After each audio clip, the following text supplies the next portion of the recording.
Good evening all of you.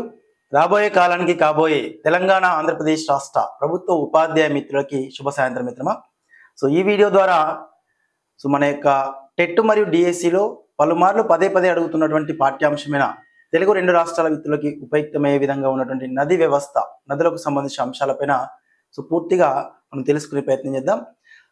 ప్రతి TET ఎగ్జామ్లో కానీ డిఎస్సి ఎగ్జామ్లో కానీ సిబిటి ఎగ్జామ్ నేపథ్యంలో విడుదల వారిగా నిర్వహించినప్పటికీ కూడా ప్రతి సెగ్మెంట్లో కూడా సెషన్ ఆధారంగా చేసుకుని 2 లేదా 3 ప్రశ్నలు లేవనెత్తడం జరుగుతుంది.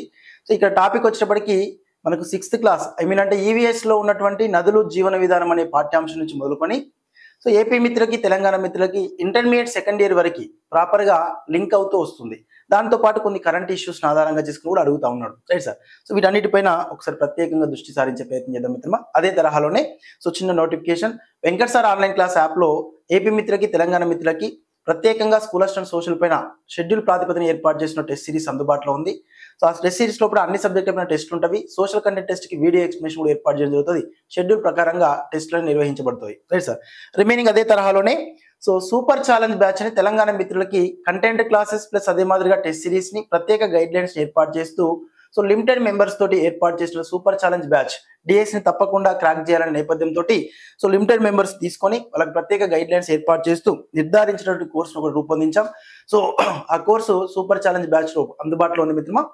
రేపు పిఐఈ కోర్సులో, మెథడాలజీ కోర్సులో, దాంతో పాటుగా మన యొక్క కంటెంట్ కోర్సు లోపల లైవ్ అండ్ రికార్డ్ క్లాస్ అందుబాటులో ఉంటవి.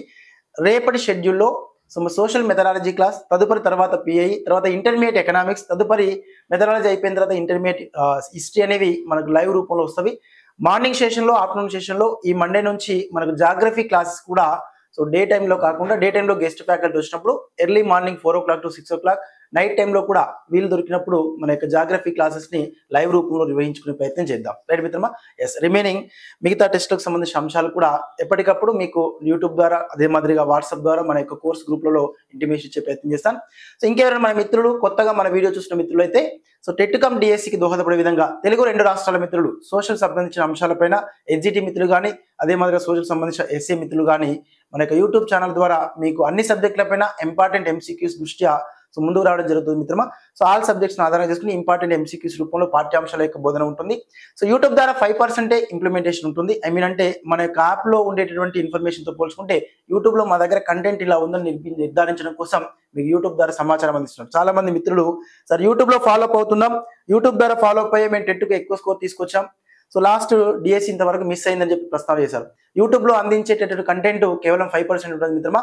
యాప్ లో 95% ఎక్స్ట్రా ఇన్ఫర్మేషన్ ఉంటుంది. కేవలం యూట్యూబ్ ద్వారా మనల్ని మనం ప్రమోట్ చేసుకోవడం జరుగుతుంది. ఉన్న విషయం వాస్తవంగా చెప్తున్నా.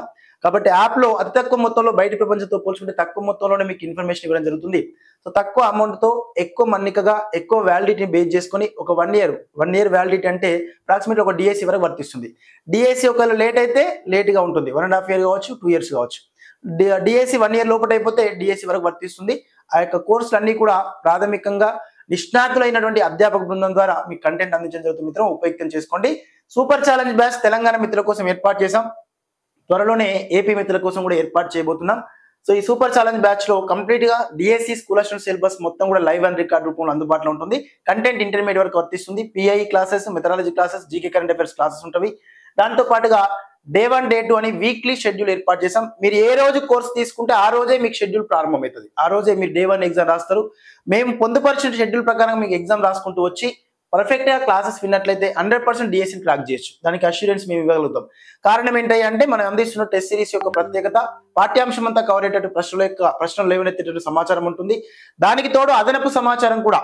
ఇటీవల కాలంలో అడుగుతున్న నేపథ్యం ప్రశ్నల యొక్క సరళిని పరిగణలో తీసుకొని మనకు పాఠ్యాంశాలతో పాటుగా పటాలను ఆధారంగా చేసుకుని, ఇండెక్స్ ఆధారంగా చేసుకుని, పాఠ్యాంశం యొక్క ఇతివృత్తాన్ని ఆధారంగా చేసుకుని, అదే తరహాల అంతర్జాలం నుంచి ఎక్స్ట్రా సమాచారాన్ని సేకరించాలనే నేపథ్యం దృష్ట్యా కన్క్లూజన్స్ ఆధారంగా చేసుకుని కూడా ప్రశ్నలు లేవనెత్తడం జరుగుతుంది. ఆ తరహా మీరు ఇంటర్మీడియట్ సబ్జెక్ట్స్ ఒకవేళ లేకపోయినా మన యొక్క టెస్ట్ సిరీస్ రాసినప్పుడు ఎక్కువ మొత్తంలో యూస్ఫుల్ అవుతుంది మీకు, right sir.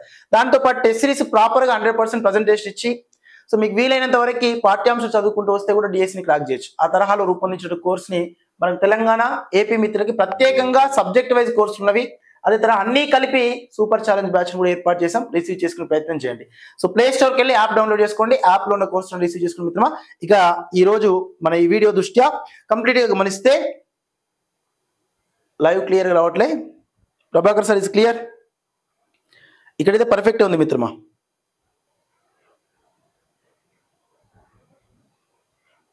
So 4 o'clock test విశ్లేషణ అనేది మండే నుంచి స్టార్ట్ చేసాం మిత్రమా. కొంచెం అనారోగ్య పరిస్థితుల కారణంగా కొంచెం థ్రోట్ సర్జరీ అయి ఉండే, దానికోసమే ఆగాను.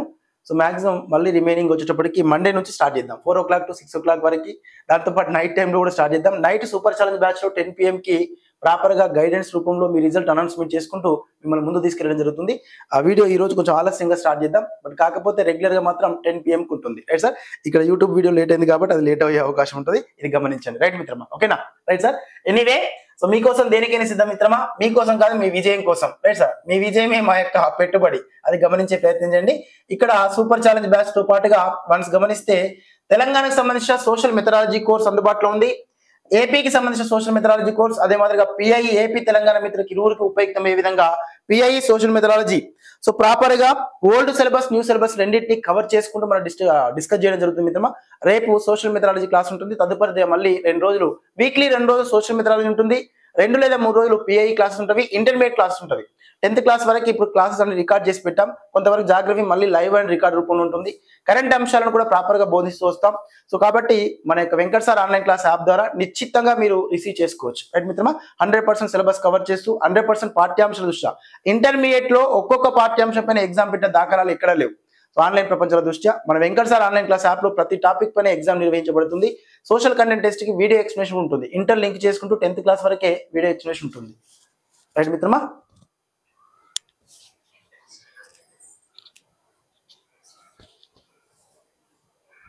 బ్రౌజ్ అవుతుందా? స్టార్ట్ అయింది, పర్ఫెక్ట్ ఉన్నది క్లాస్. వీడియో క్లియర్ ఉందా? ఆడిబుల్ కానీ విజిబిలిటీ కానీ క్లియర్ ఉందా సార్?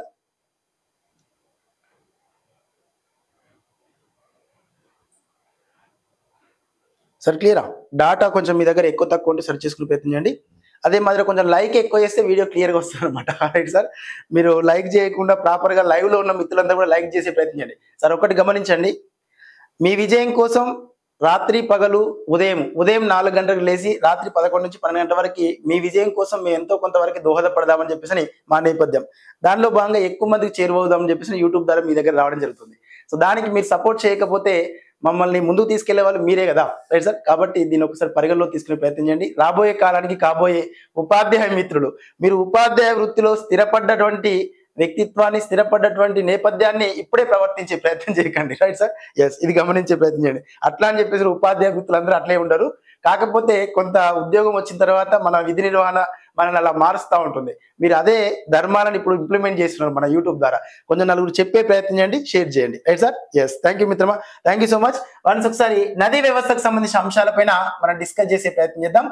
ఇక్కడ నదీ వ్యవస్థ అనగానే మనందరికీ తెలిసేది 10వ తరగతి పాఠ్యాంశంలో ఎక్కువ ఇన్ఫర్మేషన్ కనిపిస్తుంటుంది. ఇక్కడ మన జియోగ్రఫీలో నదీ వ్యవస్థ అనే పాఠ్యాంశాన్ని మీరు చదవాలి అంటే తప్పకుండా పక్కన మ్యాప్ అనేది తప్పకుండా ఉండాలి.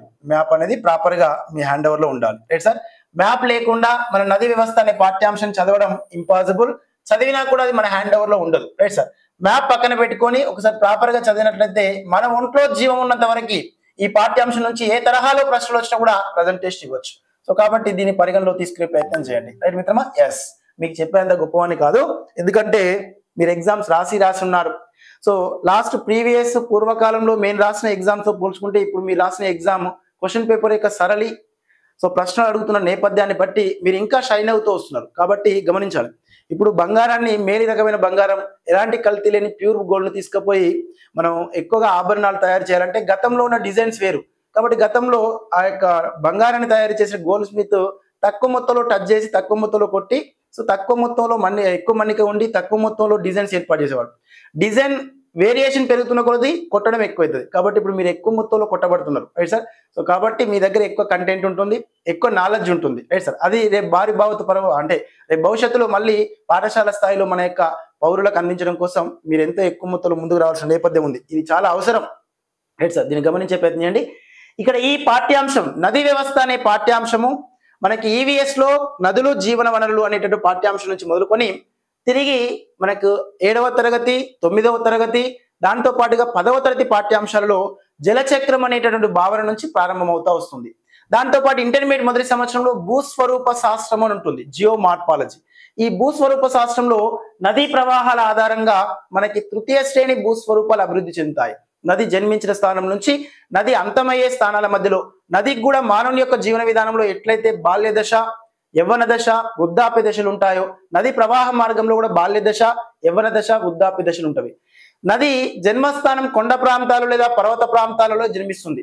ఆ ఎత్తైన ప్రాంతాలలో జన్మించి కొండ ప్రాంతాలు, పర్వత ప్రాంతాల గుండా ప్రవహించే మొత్తం దూరాన్ని నది యొక్క బాల్య దశ అని పేర్కొంటాం. ఎప్పుడైతే మైదాన ప్రాంతంలోకి ప్రవేశిస్తుందో మైదాన ప్రాంతాల గుండా ప్రవహించే దూరాన్ని యవ్వన దశ అంటాం. ఈ నది ప్రవాహ మార్గంలో చీలికలుగా విడిపోయి సముద్రంలో కలవబోయే ముందు ఉన్నటువంటి ప్రవాహ మార్గాన్ని వృద్ధాప్య దశ అని పేర్కొంటాం.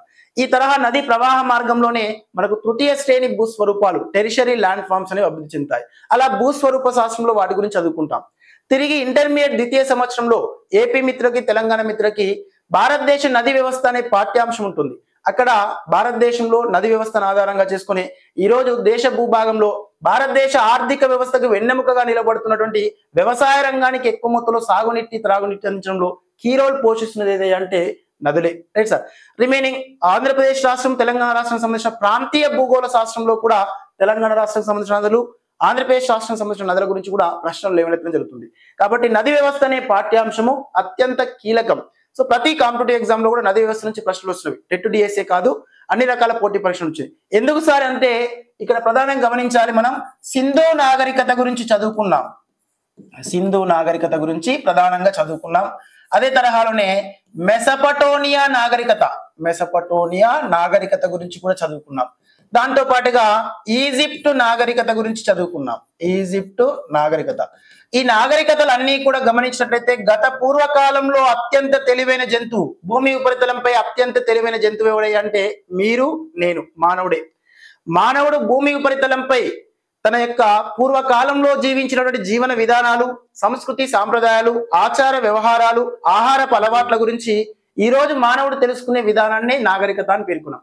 గతంలో జీవించినటువంటి మానవుని యొక్క జీవన విధానాలు, సంస్కృతి, సాంప్రదాయాలు, ఆచార వ్యవహారాలు, ఆహారపు అలవాట్ల గురించి ఈ రోజు మనం చర్చిస్తున్నాం.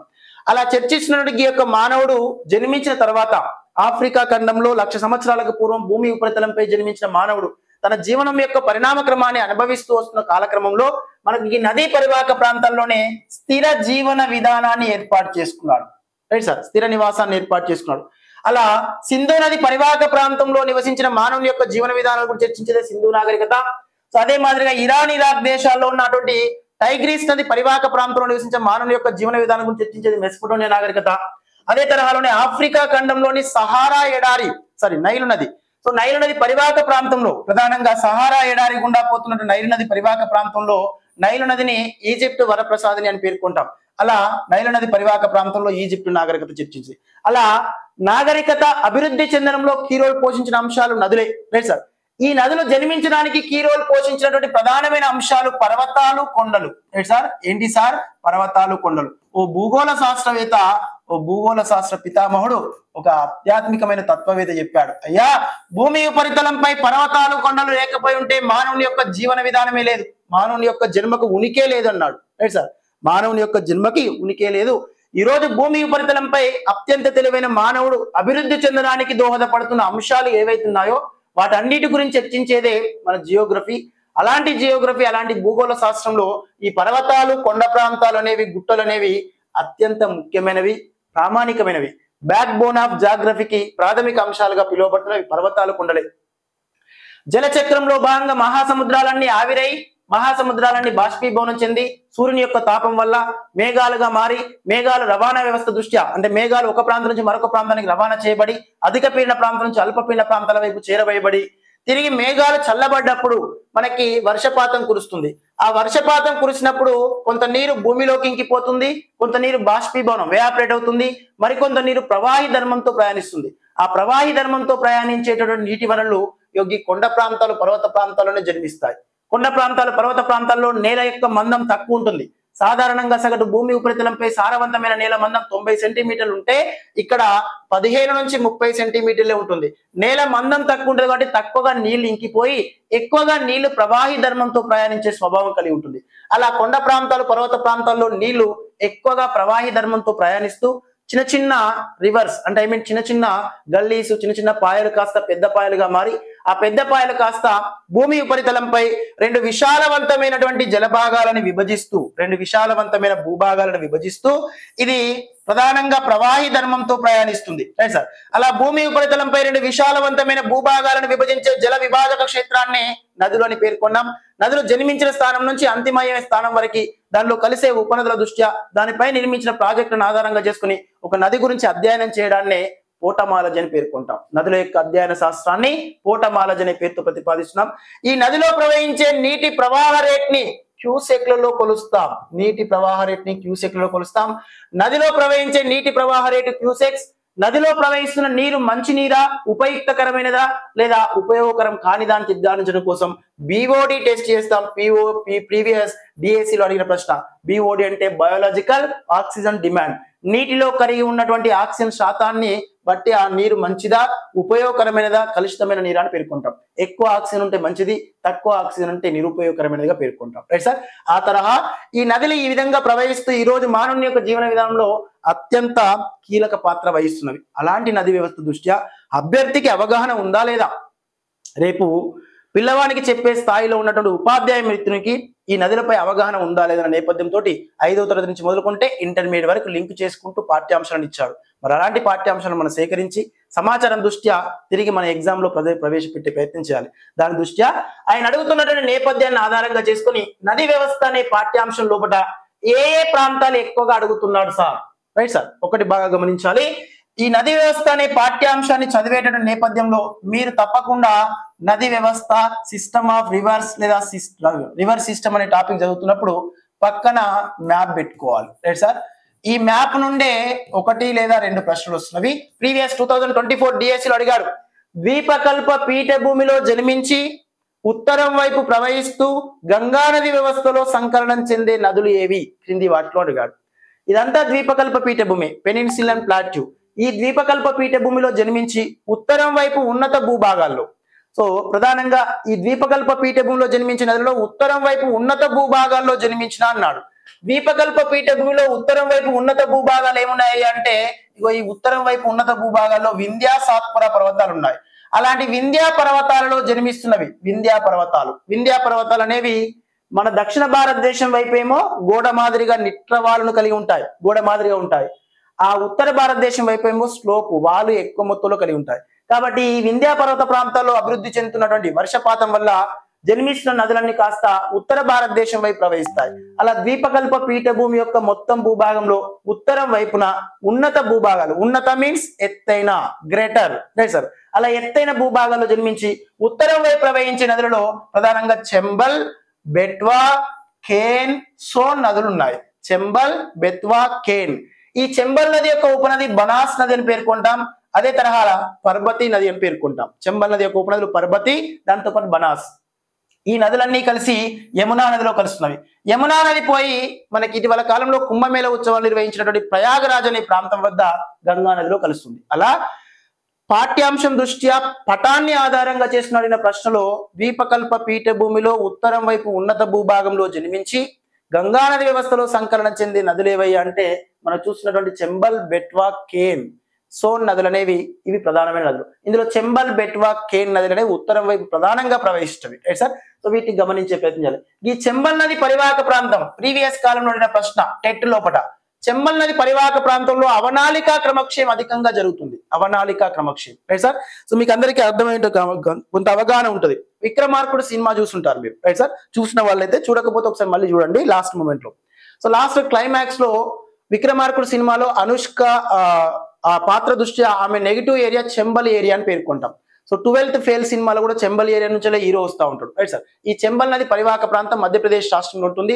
ఇది కంప్లీట్ గా డ్రై ఏరియా, కానీ ఈ ప్రాంతంలో వర్షపాతం వల్ల ఎక్కువ మొత్తంలో నేల కోతకు గురైతా ఉంటుంది. నేల భూమి పైన ఉన్నటువంటి పొర వర్షపాతం వల్ల వరదలు ఎక్కువ మొత్తంలో సంభవించి పైన పొర కొట్టుకుపోవడానికి మృత్తికా క్రమక్షయం అంటాం. మృత్తికా క్రమక్షయం ఎక్కువైనట్టు దాన్ని పటక్రమక్షయం అంటాం. పటక్రమక్షయం అధికమైన దాన్ని ప్రధానంగా గల్లీ అవనాళికా క్రమక్షయం అంటాం. ఈ అవనాళికా క్రమక్షయం ఎక్కువైతే దాన్ని, అంటే పటక్రమక్షయం ఎక్కువైతే వంక క్రమక్షయం అని, వంక క్రమక్షయం ఎక్కువైనప్పుడు దాన్ని అవనాళికా క్రమక్షయం అని, అవనాళికా క్రమక్షయం వల్ల లోతైన గాడులు కనుక కనిపిస్తే దాన్ని గల్లీ క్రమక్షయంగా పేర్కొంటాం. ఇక్కడ మనకి విక్రమార్కుడు సినిమాలో అనుష్క ఒక బేబీని తీసుకొని లాస్ట్ లో హీరోకి వీళ్ళకి మధ్య ఫైటింగ్ అయ్యేటప్పుడు లోపల పరిగెడతా ఉంటుంది. ఆ అనుష్క పరిగెత్తేటటువంటి గాడులు కలిగిన భూభాగాలని చెమ్మల్ నది పరివాహక ప్రాంతంలో చూస్తాం. అలాంటి భూభాగాలని ఇక్కడ గల్లీ క్రమక్షయం చెందిన భూభాగాలుగా పేర్కొంటాం. ఆ తరహా మనకు చెమ్మల్ నది పరివాహక ప్రాంతంలో గల్లీ క్రమక్షయం ఎక్కువ మొత్తంలో వీక్షించదగిన విధంగా వస్తుంటుంది. ఈ గల్లీ క్రమక్షయం చెందినటువంటి ఈ భూస్వరూపాలు అంటే చెంబల్ నది అనుష్క పరిగెత్తినటువంటి లోతైన గాడుల రూపంలో నేల కోతకు గురైన నేల మొత్తం కూడా కొట్టుకపోతే ఈ గంగా నది పరివాహక ప్రాంతంలో పేరుకుపోయిన ఈ ప్రాంతాలన్నీ మైదాన ప్రాంతాలుగా విస్తరించున్నాయి. ఈ రోజు తొలివేద కాలం మలివేద కాలం దృష్ట్యా షోడాశ మహాజనపదాలు అభివృద్ధి చెందడంలో కీరోలు పోషించిన అంశాలలో హిమాలయ పర్వత ప్రాంతాల నుంచి కొట్టుకొచ్చిన మొండుమట్టి క్షేపాలు ఎంతైతే ఉన్నాయో అదే తరహా ఈ ఉత్తరం వైపు ఉన్నత భూభాగాలైన వింధ్యా పర్వత ప్రాంతాల నుంచి కొట్టుకుపోయినటువంటి మొండుమట్టి క్షేపాలు కూడా అంతే ఉన్నాయి. ఆ విధంగా ఈ ఉత్తర భారతదేశంలో ఉన్న ఈ పంజాబ్, హర్యానా, దాంతోపాటు ఉత్తరప్రదేశ్, బీహార్, జార్ఖండ్ ఈ ప్రాంతాలలో ఉన్నటువంటి భూభాగాలన్నీ కూడా ఒకప్పుడు గుంత మాదిరిగా ఉండేవి. హిమాలయ పర్వతాలు ఏర్పడ్డప్పుడు మనం రైస్ తీసుకునే ప్లేట్ ఎట్లయితే తక్కువ లోతుకెళ్ళిన గుంత ఉంటుందో ఆ గుంత మాదిరిగా అలాంటి గుంతలోకి హిమాలయ పర్వతాల ద్వారా కొట్టుకొచ్చిన మొండుమట్టి క్షేపాలు ఈ యొక్క వింధ్యా సాత్పుర పర్వతాల్లో జన్మించిన వింధ్యా పర్వతాల్లో జన్మించి ఉత్తరం వైపు ప్రవేశించిన నదుల ద్వారా కొట్టుకుపోయిన ఒండుమట్టి క్షేపాలు పేరుకుపోయి సముద్ర మట్టానికి 500 మీటర్ల కంటే తక్కువ ఎత్తైన భూభాగాన్ని ఉత్తర మైదానం అన్నాం. ఆ ఉత్తర మైదానంలో ఈరోజు జనాభా ఎక్కువ ఉండడానికి, ఉత్తరప్రదేశ్ రాష్ట్రం అత్యధిక జనాభా గల రాష్ట్రంగా అభివృద్ధి చెందడానికి, భారతదేశంలో తొలి రాజ్యాల దృష్ట్యా మగధ సామ్రాజ్యం అభివృద్ధి చెందడానికి ప్రధాన పాత్ర వహించినటువంటి నదులు ఈ నదుల దృష్ట్యా ఈ ప్రతిపాదన దృష్ట్యా అభ్యర్థి అవగాహన నిమిత్తమే సమాచారం అవ్వడం జరిగింది. అలా చెంబల్ నది పరివాహక ప్రాంతంలో గల్లీ క్రమక్షయం ఎందుకు జరుగుతుందని ప్రస్తావన, గల్లీ క్రమక్షయం జరిగిన కొట్టుకుపోయిన మొండుమట్టి క్షేపాలు ఎక్కడ పేరుకుపోయినవి, తద్వారా అభివృద్ధి చెందిన రాజ్యాలు, అభివృద్ధి చెందుతున్నటువంటి అంశాలు పర్టికులర్ గా ఈ విధంగా దోహదపడతాయి. Right sir. దాంతో పాటుగా ఇవే నదుల దృష్ట్యా పాఠ్యాంశంలో నది వ్యవస్థ అనే పాఠ్యాంశం చదువుతున్నప్పుడు మ్యాప్ పాయింటింగ్ ఆధారంగా మొత్తం కవర్ చేసే ప్రయత్నం చేయాలి. దాంతో పాటు ఎప్పుడైనా కూడా హిమాలయ పర్వతాల్లో కొన్ని నదులు జన్మిస్తున్నవి, ద్వీపకల్ప పీఠభూమిలో కొన్ని నదులు జన్మిస్తున్నవి. ద్వీపకల్ప పీఠభూమిలో వర్షపాతం ఆధారంగా చేసుకుని కొన్ని నదులు ప్రవహిస్తవి. కానీ హిమాలయ పర్వత ప్రాంతాల్లో నదులు వర్షపాతంతో పాటు వర్షాలు లేనప్పుడు, భారతదేశంలో సంవత్సరం మొత్తం కూడా వర్షం కురవట్లేదు. సార్, సుమారు 7 మాసాల కాలం మాత్రమే వర్షం కురుస్తుంది. మిగతా 5 మాసాల కాలం పాటు వర్షపాతం సంభవించకపోయినా ఇక్కడ మంచు కరిగి నదులు ప్రవహిస్తున్నవి. అలా హిమాలయ పర్వతాల్లో ప్రవహించిన నదులని, వర్షపాతం ఆధారంగా ప్రవహించిన నదులని పరిగణలో తీసుకొని, దాంతో పాటు నదులు జన్మించేటటువంటి స్థానాన్ని, ప్రవహిస్తున్నటువంటి కాల పరిమితిని పరిగణలో తీసుకొని హిమాలయ పర్వత నదులను జీవనదులని, ఈ ద్వీపకల్ప పీఠభూమిలో జన్మించే నదులని వర్షపాత నదులని పేర్కొన్నాం. వీటితో పాటుగా మనకి కొన్ని నదులు భూమి అంతర్భాగం గుండా ప్రవహిస్తాయి. వాటిని ఇన్నర్ ల్యాండ్ వాటర్ రివర్స్ అన్నాం, అంతర్వాహిని నదులుగా పేర్కొన్నాం. కొన్ని నదులు ఎక్కువ వర్షపాతం నమోదయ్యే ప్రాంతాల్లో జన్మించి తక్కువ వర్షపాతం నమోదయ్యే ప్రాంతాలకు నీటిని తీసుకుపోతున్నాయి. ముఖ్యంగా సింధు నది హిమాలయ పర్వత ప్రాంతాల్లో జన్మించి తారి ఎడారి గుండా నీటి తీసుకుపోతుంది, తారి ఎడారికి నీటిని అందిస్తుంది. దాంతో పాటు పెన్నా నది కర్ణాటక రాష్ట్రంలో నందిదుర్గ కొండలో జన్మించి రాయలసీమ ప్రాంతం గుండా నీటి తీసుకుపోతుంది. ఇలా ఎక్కువ వర్షపాతం నమోదయ్యే ప్రాంతాల్లో నీటిని సేకరించి తక్కువ వర్షపాతం నమోదయ్యే ప్రాంతాలకు నీటిని చేరవేసే నదులనే పరస్థానీయ నదులు అంటారు. ఒక స్థానం నుంచి మరొక స్థానానికి నీటి రవాణా చేసే నదులని పరస్థానీయ, ఎక్సోటిక్ రివర్స్ అని పేర్కొంటాం. అలాంటి నదులు కూడా భారతదేశంలో ఉన్నాయి. అలా నదులు ఈ మ్యాప్ పాయింటింగ్ ఆధారంగా చేసుకొని నదులు జన్మించే విధానం, జన్మిస్తున్నటువంటి ప్రాంతాలని, ప్రవహిస్తున్న కాల పరిమితి ఆధారంగా 4 రకాలుగా డివైడ్ చేసాం. ఇది ఇంటర్మీడియట్ లో కనిపిస్తుంది మనకి. Right sir. ఈ తరహా మనకు టెక్స్ట్ బుక్ లో అయితే 2 రకాలే ఉంటాయి, వర్షపాత నదులు, హిమాలయ నదులు. హిమాలయ నదులని జీవనదులు అన్నాం, వర్షపాత నదులని ద్వీపకల్ప నదులు అన్నామని.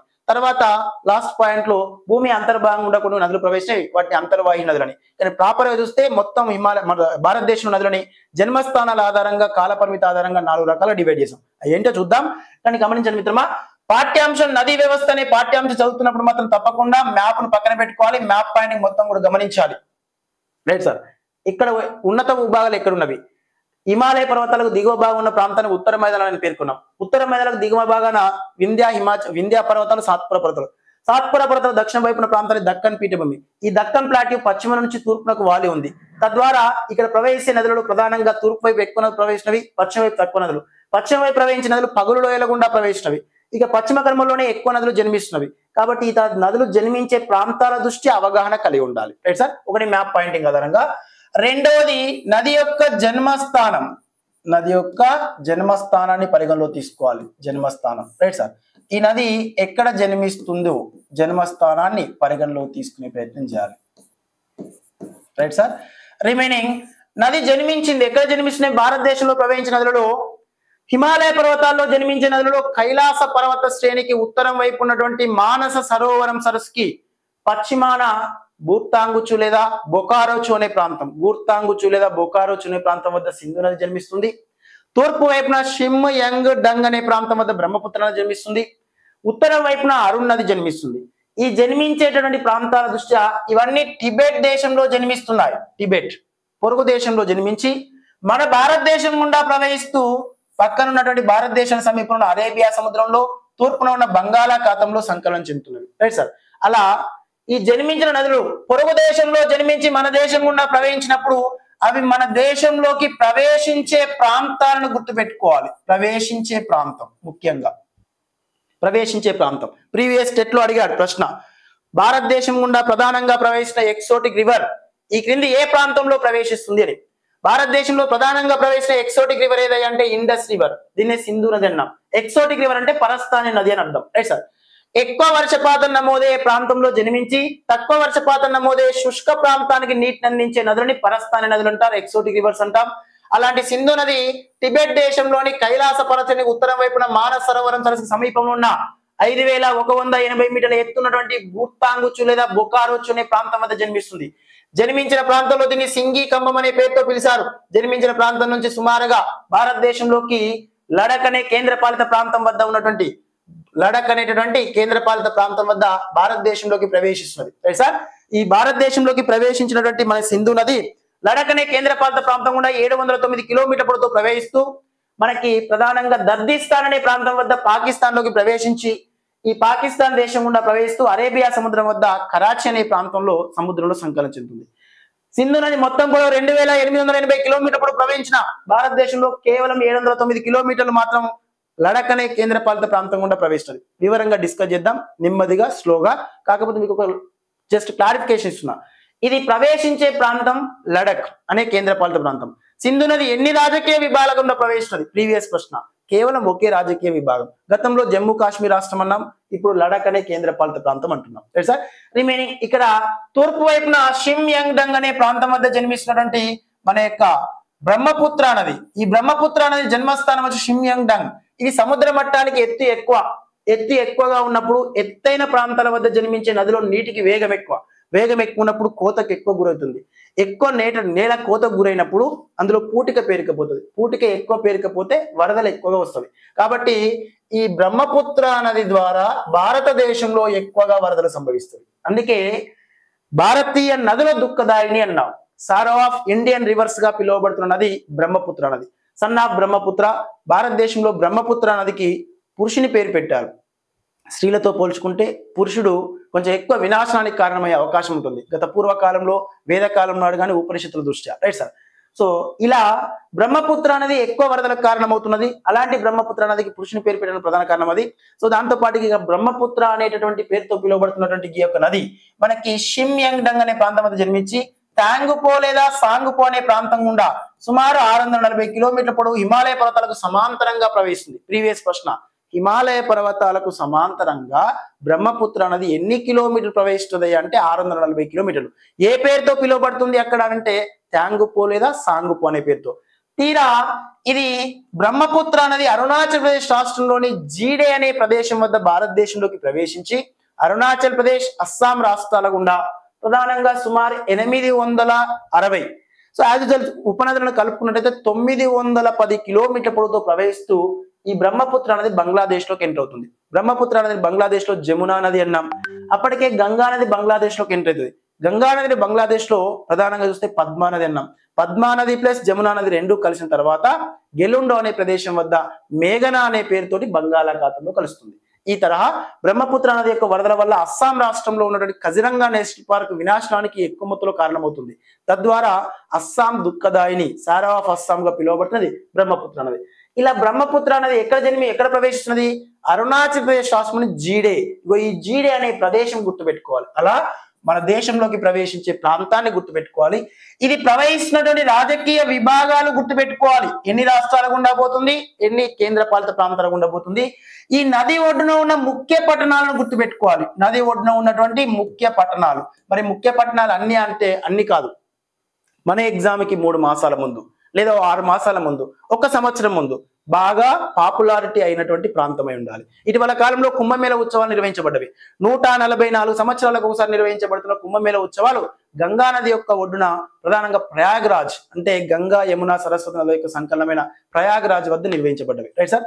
ఈ తరహాలోనే అటీవల కాలంలో హరిద్వార్, రైట్ సార్, అదే తరహా ఉజ్జాయిని పట్నం క్షిప్రా నది ఒడ్డున ఉన్నది, నాసిక్ పట్నం గోదావరి నది ఒడ్డున్నది. ఇలా కుంభమేళ ఉత్సవాలు కానీ లేదా వార్తల్లో ఎక్కువ మొత్తంలో ఇటీవల కాలంలో మనకు ప్రాధాన్యతను ఉద్దేశించి ఏమైనా ప్రాజెక్టులు నిర్మాణంలో ఉన్నప్పుడు కానీ ఏమైనా విపత్తులు సంభవించినప్పుడు కానీ వార్తల్లో నిలిచిన అంశాల దృష్ట్యా ఆ నది ఒడ్డున ఉన్న ముఖ్య పట్టణాలను గుర్తుపెట్టుకోవాలి. దాంతో పాటుగా ఈ యొక్క నది ప్రవాహ మార్గాన్ని పరిగణలో తీసుకుంటూ నదికి ఉన్నటువంటి ట్రిబ్యూనరీస్ అంటే ఉపనదులు, ఈ ఉపనదులు కూడా పబ్లిక్ లో బాగా ప్రాచుర్యం పొంది ఉంటే ఎక్కువ మొత్తంలో వార్తా కథనాల్లో నిలిచి ఉంటే వాటికి సంబంధించిన ఉపనదులు గుర్తుపెట్టుకోవాలి. దానితో పాటు ఈ నది సముద్రంలో సంకలనం చెందేటటువంటి ప్రాంతం, ఆ సంకలనం చెందబోయేటప్పుడు ఏర్పడ్డటువంటి సారవంతమైన నేలని డెల్టాలు అంటాం. అలాంటి డెల్టా భూభాగాలు అంతిమ స్థానాలను గుర్తుపెట్టుకోవాలి. ఇలా నది యొక్క జన్మస్థానం, మన దేశం మన రాష్ట్రంలోకి ప్రవేశించే ప్రాంతం, పొరుగు దేశాలు పొరుగు రాష్ట్రాల్లో జన్మించి ఉంటే మన దేశంలోకి మన రాష్ట్రంలోకి ప్రవేశించే ప్రాంతాలు, నది ఒడ్డున ఉన్న ముఖ్య పట్టణాలు, సో నదిపై ఉన్నటువంటి ప్రాజెక్టులు, నదిలో కలిసేటటువంటి ఉపనదులు, నది సముద్రంలో కలిసే అంతిమ స్థానాలు, ఇవి మన పాఠ్యాంశం చదువుతున్నప్పుడు ప్రాపర్ గా పాయింట్అవుట్ చేయాలి. Right sir. కానీ టెక్స్ట్ బుక్ లో ఇవన్నీ క్లియర్ గా ఇవ్వలేదు, కానీ అడుగుతున్నప్పుడు మాత్రం క్లియర్ గా అడుగుతున్నాడు. Right sir. గమనించండి మీరు టెక్స్ట్ బుక్ పాఠ్యాంశాన్ని తీసి ప్రీవియస్ 2024 సో మనకు జూలై 18న జరిగిన క్వశ్చన్ పేపర్ ముందు పెట్టుకోండి. భారతదేశానికి ఉత్తరం వైపున ద్వీపకల్ప పీఠభూమిలో ఉన్న ఉన్నత భూభాగంలో జన్మించి గంగానది వ్యవస్థలో సంకలనం చెందే నదుల గురించి ప్రస్తావన క్లియర్ కట్ గా లేదు, కానీ మ్యాప్ పాయింటింగ్ ఆధారంగా చేసుకుంటే ఇది గుర్తొస్తుంది, హ్యాండ్ ఓవర్ అవుతుంది. Right sir. దాంతో పాటుగా భారతదేశంలో ప్రధానంగా చూసినట్లయితే పగులు లోయ గుండా ప్రవహించిన నదులు నర్మదా నది, తపతి నది 2 ఉన్నది. ఈ తపతి నది పైన ఉకాయ్ ప్రాజెక్ట్ ఉంది, దాంతో పాటుగా కాక్రపార ప్రాజెక్ట్ ఉన్నది. ఈ 2 ప్రాజెక్టులు డిఎస్సిలో వచ్చినాయి. ఈ ప్రాజెక్టు గురించి టెక్స్ట్ బుక్ లో లేదు. తపతి నదిని రామాయణంలో తాపీ నది అనే పేరుతో పిలిచేవారు. అలా తాపీ నది యొక్క ప్రస్తావన వచ్చింది. తపతి నది ఒడ్డున ఉన్న ముఖ్య పట్టణం సూరత్ పట్నం. సూరత్ పట్నం గురించి జీకే పాయింట్ ఆఫ్ లో ప్రశ్న వచ్చింది. Right sir. ఈ తరహా మనకు ప్రశ్నలు అడుగుతున్నప్పుడు వాటికి సంబంధించిన సమాచారాన్ని ఇక్కడ నుంచి మనం స్వీకరించే ప్రయత్నం చేయాలి. పాఠ్యాంశాల దృష్ట్యా ఎన్సీఆర్టీ బేస్డ్ 2024 సంబంధించిన అంశాల దృష్ట్యా తెలంగాణ మిత్రుల కంటే ఏపీ మిత్రులకు ఇన్ఫర్మేషన్ ఎక్కువ ఉంది ఈ పాఠ్యాంశంలో, కానీ తెలంగాణ మిత్రులకు తక్కువ ఉంది. అది గమనించే ప్రయత్నం చేయండి. 10వ తరగతి పాఠ్యాంశం క్షుణ్ణంగా చదవాలి. దాంతోపాటు ఇంటర్మీడియట్ లింక్ చేసుకుని సమాచారాన్ని సేకరించుకోవాలి. Right sir. సార్ డిఎస్సిని క్రాక్ చేయాలంటే ఇదంతా చేయాలి సార్ అంటే, సార్ డిఎస్సిని క్రాక్ చేయడం అంటే ఒక విధంగా చెప్పాలంటే మన పూర్వజన్మ సుకృతమైనట్టే, ఉపాధ్యాయ వృత్తిలో స్థిరపడడం. Right sir. ఇక అంత గొప్ప వృత్తిలోకి మీరు వెళ్ళబోతున్నప్పుడు ఈ చిన్న చిన్న కష్టాలు అనుభవించక తప్పదు. అందులో నది వ్యవస్థను తప్పకుండా స్వీకరించాల్సిందే, హ్యాండ్ ఓవర్ చేసుకోవాల్సిందే. మన డిఎస్సి మొత్తం టాపిక్లలో హిస్టరీలో, సివిక్స్లో, ఎకానమీలో, జాగ్రఫీలో కొన్ని టాపిక్స్ తప్పకుండా చదవాల్సి ఉంటుంది. అందులో జాగ్రఫీ పరంగా ఇది ఒక టాపిక్. Right sir. రిమైనింగ్ వీటి గమనించే ప్రయత్నం చేయండి సార్. సో ఇక్కడ ఇచ్చిన పాఠ్యాంశాన్ని ఆధారంగా చేసుకొని ఒకసారి నదులకు సంబంధించిన అంశాల దృష్ట్యా మన వాళ్ళు పాఠ్యాంశంలో ఏమన్నారు ఒకసారి చూసే ప్రయత్నం చేయండి సార్. ఎస్, క్లియర్ గా కనిపిస్తుందా? వాయిస్ క్లియర్ ఉందా సార్? నా పని నేను పెట్టుకున్నా, మీ పని మీరు పెట్టుకున్నారా? Right sir. ఎస్, మీరు బాగా టైపింగ్ చేస్తారు సార్, టైపింగ్ బాగా చేస్తున్నారు. ఈ టైపింగ్ బాగా చేసే వాళ్ళు ఎవరైతే మిత్రులు ఉన్నారో ఒకసారి నాకు ఫోన్ చేయండి సార్. జస్ట్ మన దగ్గర కూడా టైపింగ్ చేసే వాళ్ళు చాలా తక్కువ మొత్తంలో ఉన్నారు. మన టెస్ట్లు టైప్ చేయడం కొంచెం ఆలస్యం అవుతుంది కాబట్టి అదేదో మీరు నిర్వర్తిస్తే కొంచెం బాధ్యతాయుతంగా వెంకట్ సార్ ఆన్లైన్ క్లాస్ యాప్కి మీరు కొంచెం సపోర్ట్ చేసిన వాళ్ళు అవుతారు. Right sir. ఎస్, మీరు చాలా మంచోళ్ళు కదా. Right sir. ఎస్ మిత్రమా, క్లియరేనా? అయ్యా, నదుల యొక్క దినోత్సవము ప్రతి సంవత్సరం సెప్టెంబర్ చివరి ఆదివారం నదుల దినోత్సవంగా పేర్కొంటాం. ఇక నదిలో ప్రవహించే నీటికి సంబంధించిన నీటి దినోత్సవాన్ని మార్చ్ 22వ తేదీ రోజు నిర్వహిస్తారు. మార్చి 22వ తేదీని ప్రపంచ నీటి దినం అంటాం. ఇది 1993 ఐక్యరాజ్య సమితి ఆధ్వర్యంలో మనకి ఏర్పాటు చేయడం జరిగింది. సో ఇక్కడ 2024కు సంబంధించినటువంటి మార్చ్ 22 నీటి దినోత్సవం యొక్క ట్యాగ్ ఉంటుంది. ట్యాగ్. Right sir. సో ఆ ట్యాగ్ ని పరిగణలో తీసుకున్నట్లయితే so bridging the water for sustainable అంటే bridging the water for peaceful and sustainable future అని చెప్పేసి bridging the water so peaceful and sustainable future అనేటటువంటి ఒక కొటేషన్ తోటి మన వాళ్ళు 2024 మార్చ్ 22 ప్రపంచ నీటి దినోత్సవాన్ని నిర్వహించడం జరిగింది. Right sir. ఇక్కడ మన భూమి ఉపరితలంపై ప్రవహించేటటువంటి నదుల దృష్ట్యా భారతదేశంలో ఉన్నటువంటి నదులని 2 రకాలుగా డివైడ్ చేశారు. ఒకటి జన్మస్థానం ఆధారంగా చేసుకొని, కాల పరిమితిని ఆధారంగా చేసుకొని ఒక రకంగా డివైడ్ చేస్తే, 1977లో ఏర్పాటు చేసినటువంటి కేఎల్ రావు కమిటీ సూచనల మేరకు కూడా నదులని 2 రకాలుగా డివైడ్ చేయడం జరిగింది. ఆ తరహా నదుల యొక్క విభజన, దాంతో పాటు ఒక్కొక్క నది గురించి వీడియో రూపంలో మీ ముందు తీసుకొచ్చే ప్రయత్నం చేస్తాను. ఇది గమనించే ప్రయత్నం చేయండి. Right sir? Yes. Test explanation super challenge batch తో పాటు టెస్ట్ సిరీస్ కోర్స్ లో ఉంటుంది మిత్రమా. టెస్ట్ సిరీస్ కోర్స్ లో ఉంటుంది, సూపర్ ఛాలెంజ్ బ్యాచ్ వాళ్ళకు ఉంటుంది test explanation. Right sir? Yes sir, క్లియరా? రైట్ మిత్రమా. ఎస్ మిత్రం, పీడిఎఫ్ ఉంటుంది మిత్రమా, పీడిఎఫ్ ప్రొవైడ్ చేస్తాను. కానీ మీరు పీడిఎఫ్ అందరికి షేర్ చేస్తున్నారు అబ్బా. రైట్ సార్, పీడిఎఫ్ మీకు ప్రొవైడ్ చేస్తాను. బోర్డు మీద తీసుకున్న పీడిఎఫ్ కూడా ప్రొవైడ్ చేస్తాను. ఒకసారి చూసే ప్రయత్నం చేయండి. భారతదేశం నదులు, నీటి వనరులు అనేటటువంటి గీట ఒక టాపిక్ ఒకసారి గమనిస్తే ఎస్ మిత్రమా కొంచెం క్లియర్ గా కనబడుతుందా? రైట్ సార్, జస్ట్ సింపుల్ చూపెట్టడం కోసమే తీసాను మీకు. రైట్ సార్, ఒక్కసారి గమనించండి సార్. భారతదేశంలో ఉన్న నదీ జల వ్యవస్థ 3 భౌతిక అంశాలకు అనుగుణంగా ఏర్పడ్డది అని. రైట్ సార్, ఒకటి హిమాలయ పర్వతాలు, రెండవది భారతదేశ నదీ వ్యవస్థకు పుట్టుక గల ఆధారాలు 2 రకాలు ఉన్నాయని ప్రస్తావన చేశారు. రైట్ సార్, ఇగో ఈయన ఇచ్చినటువంటి పాఠ్యాంశంలోని ప్రతిపాదనలు ఒకసారి పరిగణలో తీసుకున్నట్లయితే ఫస్ట్ ఆఫ్ ఆల్ ఒకసారి గమనించి మిత్రమా, భారతదేశంలో ఉన్నటువంటి మన యొక్క నదులని ప్రాపర్ గా గమనిస్తే జన్మస్థానాలను ఆధారంగా చేసుకొని, నీటి సంవత్సర కాలాన్ని ఆధారంగా చేసుకొని నదులని ప్రధానంగా 4 రకాలుగా డివైడ్ చేసాం. టెక్స్ట్ బుక్ లో 2 రకాలు కనిపిస్తవి, చివరికి పోతే 3 రకాలు కనిపిస్తవి. కానీ మొత్తంగా అయితే మనకు 4 రకాలు ఉంటాయి. నదులను మొత్తంగా 4 రకాలుగా డివైడ్ చేశారు. రైట్ సార్, అందులో ఒకసారి గమనించండి సార్. మనకు హెడ్డింగ్ నుంచే క్వశ్చన్స్ వచ్చే అవకాశం ఉంటుంది. హెడ్డింగ్స్ నుంచే, టైటిల్ నుంచే క్వశ్చన్స్ వస్తాయి సార్. ఇక్కడ పాఠ్యాంశాలు గమనించండి. కొన్ని పాఠ్యాంశాలు సబ్ హెడ్డింగ్స్ గుర్తు పెట్టుకున్నా కూడా ఆల్మోస్ట్ మన క్వశ్చన్ ఆన్సర్ పెట్టచ్చు. ఢిల్లీ సుల్తాన్ల గురించి చదువుతున్నాం. ఢిల్లీ సుల్తాన్ గురించి చదువుతున్నప్పుడు మొత్తం ఒక్కొక్క సుల్తాన్ గురించి చదవకపోయినా ఢిల్లీ సుల్తాన్ల యొక్క వరుస క్రమం గుర్తు పెట్టుకున్నా ఒక క్వశ్చన్కి ఆన్సర్ తెలిసే అవకాశం ఉంటుంది. రైట్ సార్, ఇక్కడ కూడా నదీ వ్యవస్థకు సంబంధించిన అంశాలలో, అసలు నదీ వ్యవస్థకు సంబంధించిన అంశాలలో నదుల యొక్క విభజన గురించి తెలుసుకుంటే ఒక క్వశ్చన్కి ఆన్సర్ పెట్టవచ్చు. రైట్ సార్, గమనించండి మిత్రమా, నదులను 4 రకాలుగా విభజించాం. అందులో ఒకటి జన్మస్థానాన్ని ప్రాపర్ గా తీసుకున్నాం, దాంతో పాటుగా కాల పరిమితిని ఆధారంగా చేసుకున్నాం. కాల పరిమితిని ఆధారంగా చేసుకున్నాం. రైట్ మిత్రమా, గమనించాలి. జన్మస్థానం, కాల పరిమితి. కాల పరిమితిలో మనందరికీ తెలుసు ఏప్రిల్ 1 నుంచి మొదలుకొంటే ప్రధానంగా మార్చ్ 31 వరకు ఈ యొక్క కాలాన్ని ఆర్థిక సంవత్సరం అని పేర్కొంటారు. ఏమంటారు విన్నో? ఆర్థిక సంవత్సరంగా పేర్కొంటారు. రాజు ఉన్నారా? రాజు గారు కానీ, ప్రభాకర్ గారు కానీ, లైవ్ లో ఉన్న మిత్రులంతా కూడా. రైట్ సార్, ఏప్రిల్ 1 నుంచి మార్చ్ 31 వరకు ఉన్న కాలాన్ని ఫైనాన్షియల్ ఇయర్ గా లేదా ఆర్థిక సంవత్సరంగా పేర్కొంటాం. అందరికీ మనకు తెలుసు. రైట్ సార్, గిద్దెలకు పొందుతారని. ఈ జనవరి 1 నుంచి మొదలుకొంటే డిసెంబర్ 31 మధ్య ఉన్న కాలాన్ని ఆంగ్ల సంవత్సరంగా పేర్కొంటారు. ఏ సంవత్సరం అంటే సార్? ఆంగ్ల సంవత్సరం. ఇది కూడా తెలుసు సార్. ఈ డిసెంబర్ 31 అయితే మా అందరికీ తెలుస్తారు అని చెప్పేసి అంటారు మీరు. Right sir? ఎస్, జనవరి 1 నుంచి డిసెంబర్ 31 ఉన్న కాలాన్ని ఏమన్నా సార్? ఆంగ్ల సంవత్సరం అంటాం. అదే మాదిరిగా భారతదేశంలో జల విజ్ఞాన సంస్థ రూర్కీలో ఉన్నది. జల విజ్ఞాన సంస్థ, జాతీయ జల విజ్ఞాన సంస్థ రూర్కీలో ఉంది. ఆ యొక్క భారతదేశ జాతీయ జల విజ్ఞాన సంస్థ చెప్తుంది, అయ్యా భారతదేశంలో జూన్ 1 నుంచి మే 31 మధ్య ఉన్న కాలాన్ని నీటి సంవత్సర కాలంగా పేర్కొంటాము అని, వాటర్ ఇయర్ గా పేర్కొంటారు. రైట్ సార్, ఇగో ఈ నీటి సంవత్సర కాలం మొత్తము ప్రవహించే నదులని, నీటి సంవత్సర కాలం మొత్తము ప్రవహించే నదులు, నీటి సంవత్సర కాలంలో కొంతకాలం ప్రవహించే నదులు. రైట్ సార్, నీటి సంవత్సర కాలంలో మొత్తము ప్రవహించే నదులై ఉండాలి. ఆ మొత్తము ప్రవహించే నదులు భారతదేశంలో ఎక్కడైతే జన్మిస్తున్నాయో వాటి జన్మస్థానాన్ని ఆధారంగా చేసుకుని వాటి జీవ నదులు అన్నాం. మరి భారతదేశంలో నీటి సంవత్సర కాలం మొత్తం కూడా వర్షాలు లేవు. భారతదేశంలో కేవలం 7 మాసాలు మాత్రమే వర్షాలు ఉన్నాయి. అందులో ఒకసారి గమనిస్తే భారతదేశానికి ఉత్తరం వైపున హిమాలయ పర్వత ప్రాంతాల్లో జన్మించి, భారతదేశానికి ఉత్తరం వైపున హిమాలయ పర్వత ప్రాంతాల్లో జన్మించి నీటి సంవత్సర కాలం మొత్తము ప్రవహించే నదులనే ఈ రోజు మనం జీవ నదులు అని పేర్కొన్నాం. ఏమన్నా సార్? జీవ నదులు. వీటిని హిమాలయ పర్వతాల్లో జన్మిస్తున్నాయి కాబట్టి వీటిని హిమాలయ నదులు అని పేర్కొన్నాం. హిమాలయ రివర్స్ లేదా లైఫ్ టైం రివర్స్ అని పేర్కొన్నాం. నీటి సంవత్సర కాలం మొత్తము ప్రవహిస్తూ హిమాలయ పర్వతాల్లో జన్మించే వాటిని జీవనదులు లేదా హిమాలయ నదులు అని పేర్కొన్నాం. ఇలా ఒక రకం టైప్ ఆఫ్ రివర్స్. రెండవది ద్వీపకల్ప పీఠభూమిలో జన్మించి నీటి సంవత్సర కాలంలో కొంతకాలం మాత్రమే ప్రవహించే నదులని వీటి ద్వీపకల్ప నదులు అని పేర్కొన్నారు. ఏమన్నారు సార్? ద్వీపకల్ప నదులు. ఇవి కొంతకాలం మాత్రమే ప్రవహిస్తున్నాయి, కానీ దేని ఆధారంగా ప్రవహిస్తున్నవి? వర్షపాతం ఆధారంగా ప్రవహిస్తున్నాయి కాబట్టి వీటిని వర్షాధార నదులు అని పేర్కొన్నారు. ఏమన్నారు సార్? వర్షాధార నదులు. అలా ద్వీపకల్ప నదులు లేదా వర్షాధార నదులని సెకండ్ టైప్ గా డివైడ్ చేయడం జరిగింది. Classification of reverse.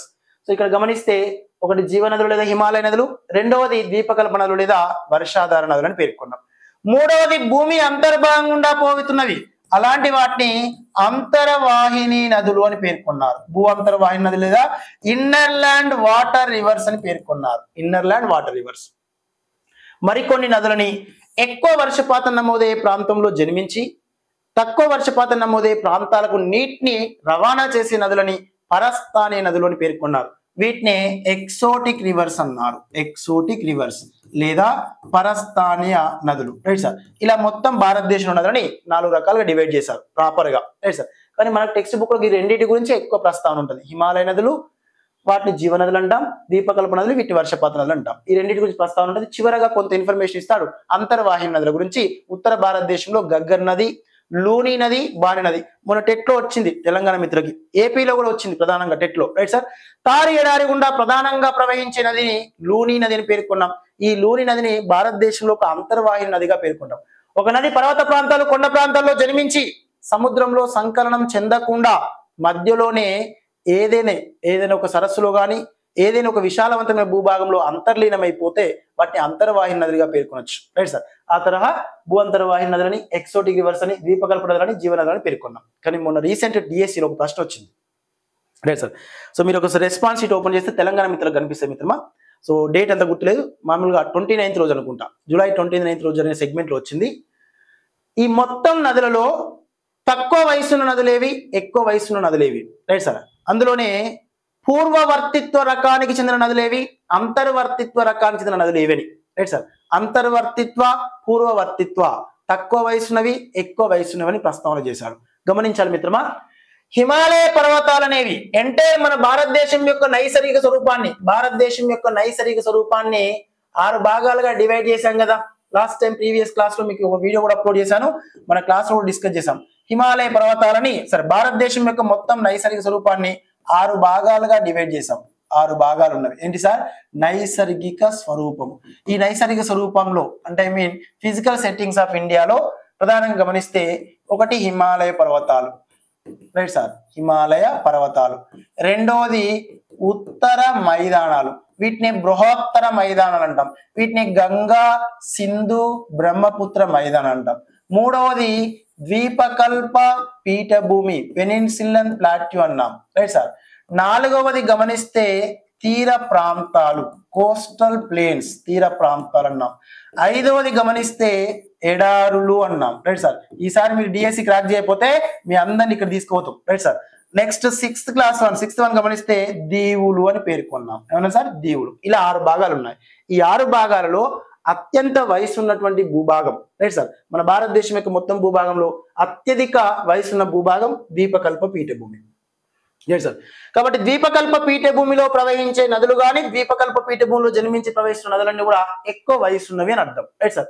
కాబట్టి ఎక్కువ వయసున్న వాళ్ళని బ్రాకెట్ లో మీ పేరు రాసుకోండి, వృద్ధులు అంటారు. Right sir. కాబట్టి వీటిని వృద్ధాప్య నదులు అనే పేరుతో ప్రస్తావిస్తాం. ఏమంటాం? విన్నో వృద్ధాప్య నదులు అనే పేరుతో ప్రస్తావిస్తాం. వీటితో పోల్చుకుంటే మనకు గోండ్వానా భూభాగము, అంగారక భూపలకలు రెండూ కూడా టెరిషరీ యుగంలో 2 విభిన్న చలనాలు చేస్తూ, వ్యతిరేక చలనాలు చేస్తూ దగ్గరగా వచ్చి ఆయన చెప్పిండు మహానుభావుడు పలక విరూపకారక సిద్ధాంతం దృష్ట్యా. ఆ 2 పలకలు వచ్చి దగ్గరగా వచ్చి ఢీకొట్టడం వల్ల ఈ టెత్తి సముద్ర అడుగు భాగంలో ఉన్నటువంటి మన అవక్షేపి శిలతో కూడుకున్న అడుగుతనం కాస్త ఉపరితలానికి ఉద్భవించి మన దేశానికి ఉత్తరం వైపున ఎత్తైన భూభాగాలు ఏర్పడ్డాయి సార్. ఆ ఎత్తైన భూభాగాలు మధ్య ఆసియా ప్రాంతం. Note this point. January 12th రోజున టెట్ ఎగ్జామ్ వచ్చింది. మధ్య ఆసియా ప్రాంతము, నాట్ పశ్చిమాసియా, ఉత్తరాసియా, మధ్య ఆసియా ప్రాంతం నుంచి చూసిన శీతల గాలులని అడ్డుకోవడం వల్ల ఈ ఎత్తైన భూభాగాలు మొత్తం మంచుతో కప్పబడి ఉన్నాయి. ఎలా కప్పబడి ఉన్నాయి సార్? మంచుతో కప్పబడి ఉన్నాయి. ఈ తెల్లడిదంతా మంచే కనిపిస్తుంది సార్. రైట్. తెల్లడిదంతా మంచు. Right sir. ఇలా మంచుతో కప్పబడ్డ ఈ భూభాగాలని ప్రధానంగా మంచు యొక్క ఆవాసాలు అన్నాం. Right sir. గట్టి ఎట్లా అంటారు సార్ అంటే, రైట్ సార్, ఇప్పుడు దేవుని యొక్క ఆవాసాన్ని ఏమన్నాం సార్? దేవాలయము అన్నాం. దేవుని యొక్క ఆవాసాన్ని దేవాలయం అన్నట్టుగా మంచు యొక్క ఆవాసం, మంచుని హిమము అన్నాం, వాటి ఆవాసాన్ని హిమాలయాలు అన్నాం. అలా హిమాలయాలు ఏర్పడ్డవి. ఈ హిమాలయాలు ద్వీపకల్ప పీఠభూమి కంటే తర్వాత ఏర్పడ్డవి కాబట్టి తక్కువ వయసున్నవి. తక్కువ వయసున్న వాళ్ళని ఏమంటారు? బ్రాకెట్ నా పేరు రాయండి, యవ్వనం లేదా యువకులు. రైట్ మిత్ర, యంగెస్ట్. Right sir. కాబట్టి వీటిని యవ్వన నదులు అని పేర్కొన్నాం. ద్వీపకల్ప పీఠభూమిలో ప్రవహించిన నదులని వృద్ధాప్య నదులు అంటాం. ఈ హిమాలయ పర్వతాల్లో జన్మించిన నదులని యవ్వన నదులు అనే పేరుతో ప్రస్తావిస్తాం. ఏ నదులు అంటాం సార్? యవ్వన నదులు అనే పేరుతోటి పిలవడం జరుగుతుంది. రైట్ మిత్రమా. ద్వీపకల్ప పీఠభూమిలో ప్రవహించిన పురాతనమైన నదులు ఎక్కువ వయసున్నవి వృద్ధాప్య నదులు. హిమాలయ పర్వతాల్లో జన్మించిన నదులు తక్కువ వయసున్నవి. ప్రధానంగా వీటిని యవ్వన నదులు అనే పేరుతో పిలుస్తున్నాం. Right sir. ఇవి రెండు రకాలుగా వీటిని క్లాసిఫైడ్ చేశారు మళ్ళీ తిరిగి. Right sir. ఇందులో ఇంకొక ప్రతిపాదన, ఈ హిమాలయ పర్వతాలు ద్వీపకల్ప పీఠభూమిలో నదులని భూమి యొక్క నిర్మాణాన్ని పరిగణలో తీసుకొని హిమాలయ పర్వతాలు అభివృద్ధి చెందక ముందే, హిమాలయ పర్వతాలు ఏర్పడక ముందే గోండ్వానా భూభాగంలో అంతర్భాగమైన మన ద్వీపకల్ప పీఠభూమి దృష్ట్యా మనకి ఇక్కడ చూస్తున్నటువంటి సింధు నది, అదే మాదిరిగా సట్లెజ్ నది, బ్రహ్మపుత్ర నది, అరుణ్ నది, సింధు, సట్లెజ్, బ్రహ్మపుత్ర, అరుణ్ నదులనే ఉండేవట. Right sir. హిమాలయ పర్వతాలు ఏర్పడక ముందుకే కైలాస పర్వత శ్రేణి ఉన్నది, శివపార్వతుల యొక్క నివాసం. ఆ కైలాస పర్వత శ్రేణికి ఉత్తరం వైపున మానస సరోవరం సరస్సు ఉన్నది. ఈ దేవుళ్ళు ఆచరించేటువంటి నేపథ్యం. Right sir. అలాంటి ఈ యొక్క కైలాస పర్వతం ఉత్తరం వైపు ఉన్నటువంటి మానస సరోవరం సరస్సు వద్ద సింధు నది, బ్రహ్మపుత్ర నది, అరుణ్ నది, సట్లెజ్ నదులు అనేవి మన హిమాలయ పర్వతాలు ఏర్పడకంటే ముందే 150 కోట్ల సంవత్సరాలకు ముందే ఈ యొక్క నదులు ఉండేవట. Right sir.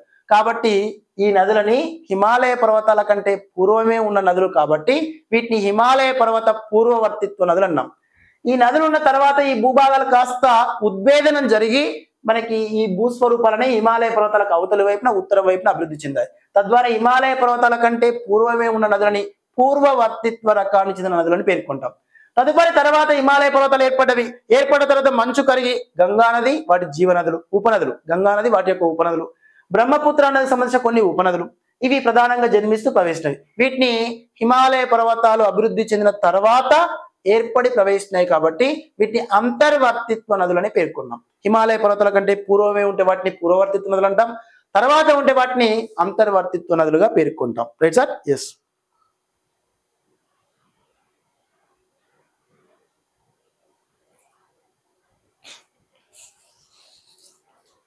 రైట్ మిత్రమా. Is clear?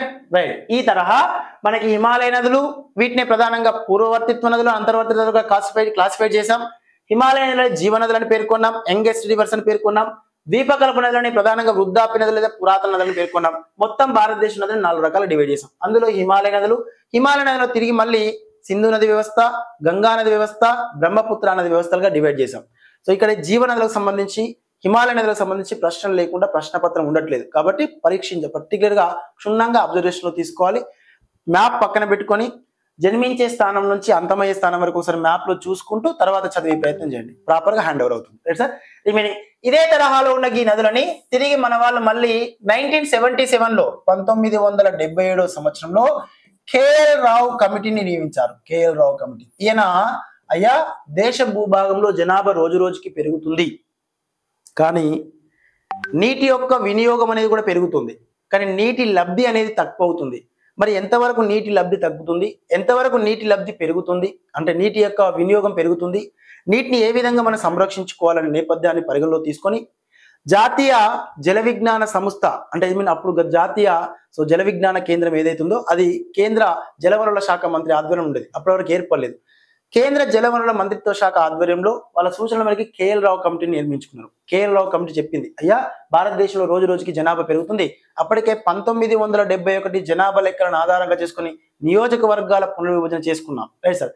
సో అలా 1971లో వచ్చిన పాపులేషన్ పరిగణలో తీసుకొని దేశంలో రోజు రోజుకి నీటి వనరుల యొక్క లభ్యత తరుగుదల, నీటి వినియోగం అనేది పెరుగుదల జరుగుతుంది. రెండింటి మధ్య సమతుల్యం లేకపోతే రేపు భవిష్యత్తులో భారతదేశంలో నీటి కొరత వచ్చే అవకాశం ఉంటుంది.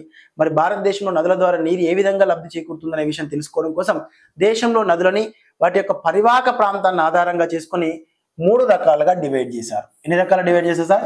3 రకాలుగా కేఎల్ రావు కమిటీ డివైడ్ చేసింది. అందులో ఒకటి గమనించినట్లయితే భారీ తరహా నదులు అన్నారు. ఏమన్నా సార్? భారీ తరహా నదులు. గమనించాలి, ఇక్కడ ఒక నది కొండ ప్రాంతాలు పర్వత ప్రాంతాల్లో జన్మిస్తుంది. కొండ ప్రాంతాలు పర్వత ప్రాంతాల్లో జన్మిస్తుంది.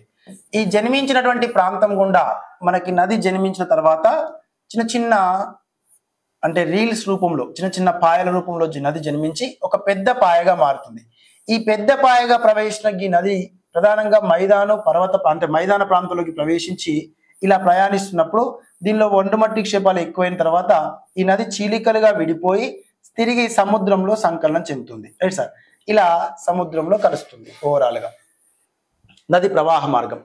అందులో వేరే ఇతర ప్రాంతాల నుంచి కూడా కొన్ని నదులు వచ్చి సంకలనం చెందుతాయి. Right sir. ఇలా నదులు కలుస్తున్నప్పుడు ఈ నది పైన కొన్ని ఆనకట్టలు ప్రాజెక్టులు నిర్మించుకుంటాం మనం. కొన్ని ప్రాజెక్టులు నిర్మించడం జరుగుతుంది. Right sir. ప్రాజెక్టులను ఆధారంగా చేసుకొని ప్రాజెక్టులను నిర్మించిన అనంతరం ఈ ప్రాజెక్ట్ రిజర్వాయర్ని ఆధారంగా చేసుకుని కొన్ని కాలువలు, ఈ కాలువలకు చిన్న ఉపకాలువలకు మళ్ళీ చిన్న కాలువలు, వీటికి చిన్న కాలువలు. Right sir. ప్రాజెక్టుల ద్వారా త్రాగునీటిని సాగునీటిని ఏర్పాటు చేసుకోవడం జరుగుతుంది. Right sir. ఇలా ఒక నదిలో ఎక్కడి నుంచి అయితే చిన్న చిన్న పాయల నుంచి నీరు చేకూరుతుందో అక్కడి నుంచి మొదలుకొని ఈ నది ద్వారా ప్రాజెక్టుల ద్వారా నీరు ఎక్కడికైతే చేరవేస్తున్నామో అక్కడితో పోల్చుకొని ఈ మొత్తం నదిని అంతటినీ కలిపి క్యాచ్మెంట్ ఏరియాగా పేర్కొంటాం. Right sir. ఒక నదిలో కలిసే చిన్న ఉపనదులు, వాటిలో కలిసే పాయలన్నింటినీ కలిపి ఒక పెద్ద నది యొక్క పరివాహక ప్రాంతము అంటాం. Right sir. ఇది విస్తీర్ణ పరంగా పెద్దదిగా ఉన్నప్పుడు పరివాహక ప్రాంతం అంటాం. విస్తీర్ణ పరంగా చిన్న వైశాల్యం ఉంటే నది హరివానము అంటాం. చిన్న వైశాల్యం ఉంటేనేమో, తక్కువ వైశాల్యం ఉంటే హరివానం అంటాం. ఎక్కువ వైశాల్యం ఉంటే దాన్ని పరివాహక ప్రాంతం అంటాం. అలా ఈ పరివాహక ప్రాంతం ఆధారంగా నదులని కేఎల్ రావు కమిటీ నిర్వచించింది. ఏమని సార్?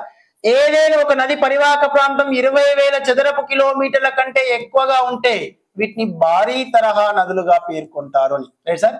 భారీ తరహా నదులుగా పేర్కొంటాం. మనకి టెక్స్ట్ బుక్ లో తుంగభద్ర నది యొక్క నీటి వినియోగం గురించి ప్రశ్నలు లేవనెత్తడం జరిగింది. తుంగభద్ర నది యొక్క నీటి వినియోగం ఏ తరహాలో ఉంది, తుంగభద్ర నదిపై ప్రాజెక్టు నిర్వహణ ఎలా ఉందని అడిగాడు. కానీ ఆ ప్రాజెక్టు నిర్మాణంలో బాగా దోహదపడే విధంగా ఆ నీటిని ఏ విధంగా వినియోగిస్తున్నాం, నీటి లభ్యత ఏ విధంగా తరుగుదలకు ఏర్పడ్డది, దానివల్ల మహారాష్ట్రలో ఉన్నటువంటి గ్రామం పేరు ప్రస్తుతం జస్ట్ లైవ్ లో ఉన్న మిత్రులు, మహారాష్ట్రలో ప్రధానంగా అహ్మద్ నగర్ జిల్లాలో ఉన్నటువంటి గ్రామం, ఆ గ్రామం వాళ్ళు నీటి కొరతతో కొట్టుమిట్టాడుతున్నప్పుడు వాళ్ళు కొన్ని స్వయం సహాయక సిస్టమాటిక్ పద్ధతిని ఏర్పాటు చేసుకొని సో తక్కువ నీటితో పాటు ఎక్కువ మొత్తంలో లబ్ధి చేకూర్చుకోవడం జరిగింది. Right sir.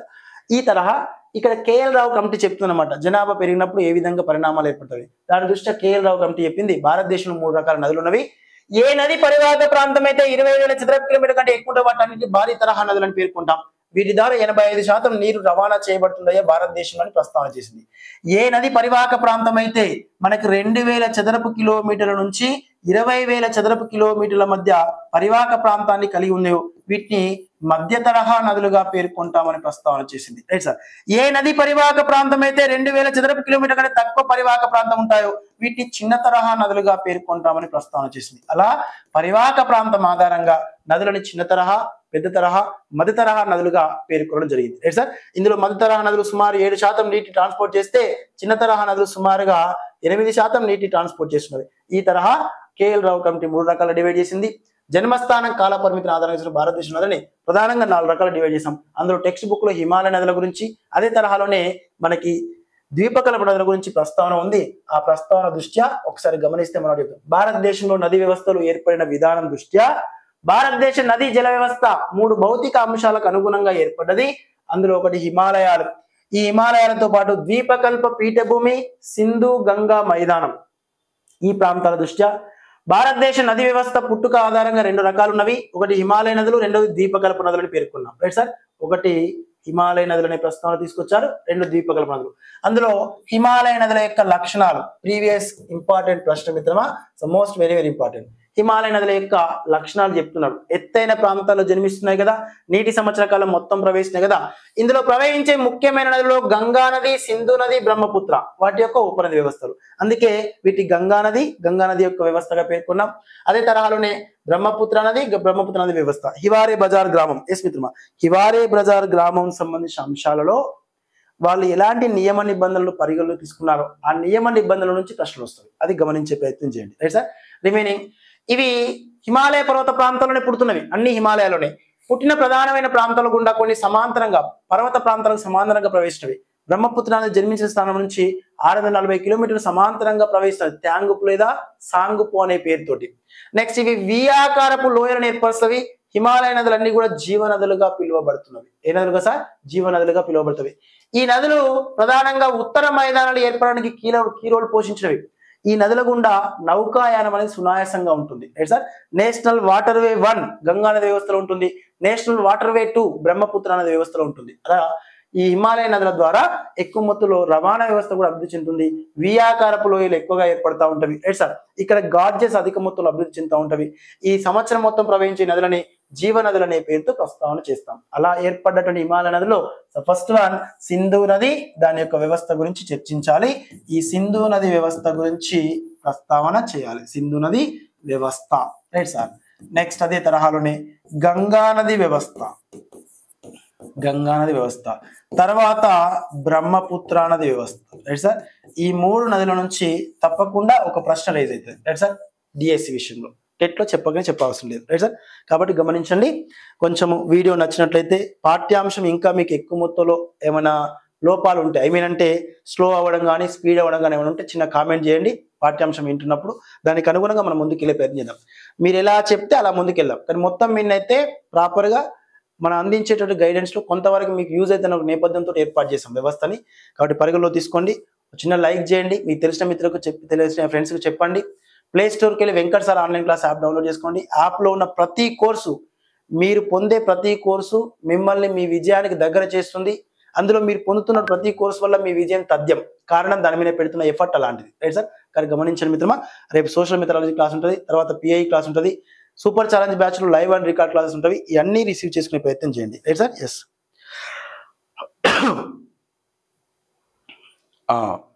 సహస్ర శ్రీ చెల్లె, సోషల్ కంటెంట్ కోర్సులో ఇంటర్మీడియట్ లైవ్ క్లాసులు జరుగుతున్నాయి కదా. ఇంటర్మీడియట్ లైవ్ క్లాసులు ఏపీ మిత్రకి, తెలంగాణ మిత్రకి. సోషల్ టెస్ట్ సిరీస్ కోర్సులో పై ఇంటర్మీడియట్ సంబంధించిన హిస్టరీ షెడ్యూల్ నడుస్తుంది, రైట్ సార్.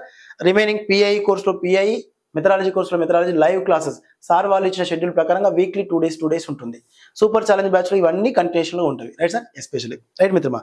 ప్రతి ఒక్కరికి మీకు పొందినటువంటి కోర్సులో డిస్క్రిప్షన్లో మెన్షన్ చేసినటువంటి మాటకు కట్టుబడి 100% సిలబస్ కవర్ చేస్తూ 100% సిలబస్ ఆధారంగా టెస్ట్ నిర్వహిస్తూ టెస్ట్లకు వీడియో ఎక్స్ప్లెనేషన్ ఇస్తూ ముందుకు తీసుకెళ్ళడం జరుగుతుంది, రైట్ సార్.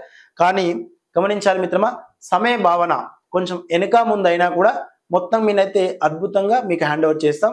కంగారు పడకండి, గాబరా పడకండి.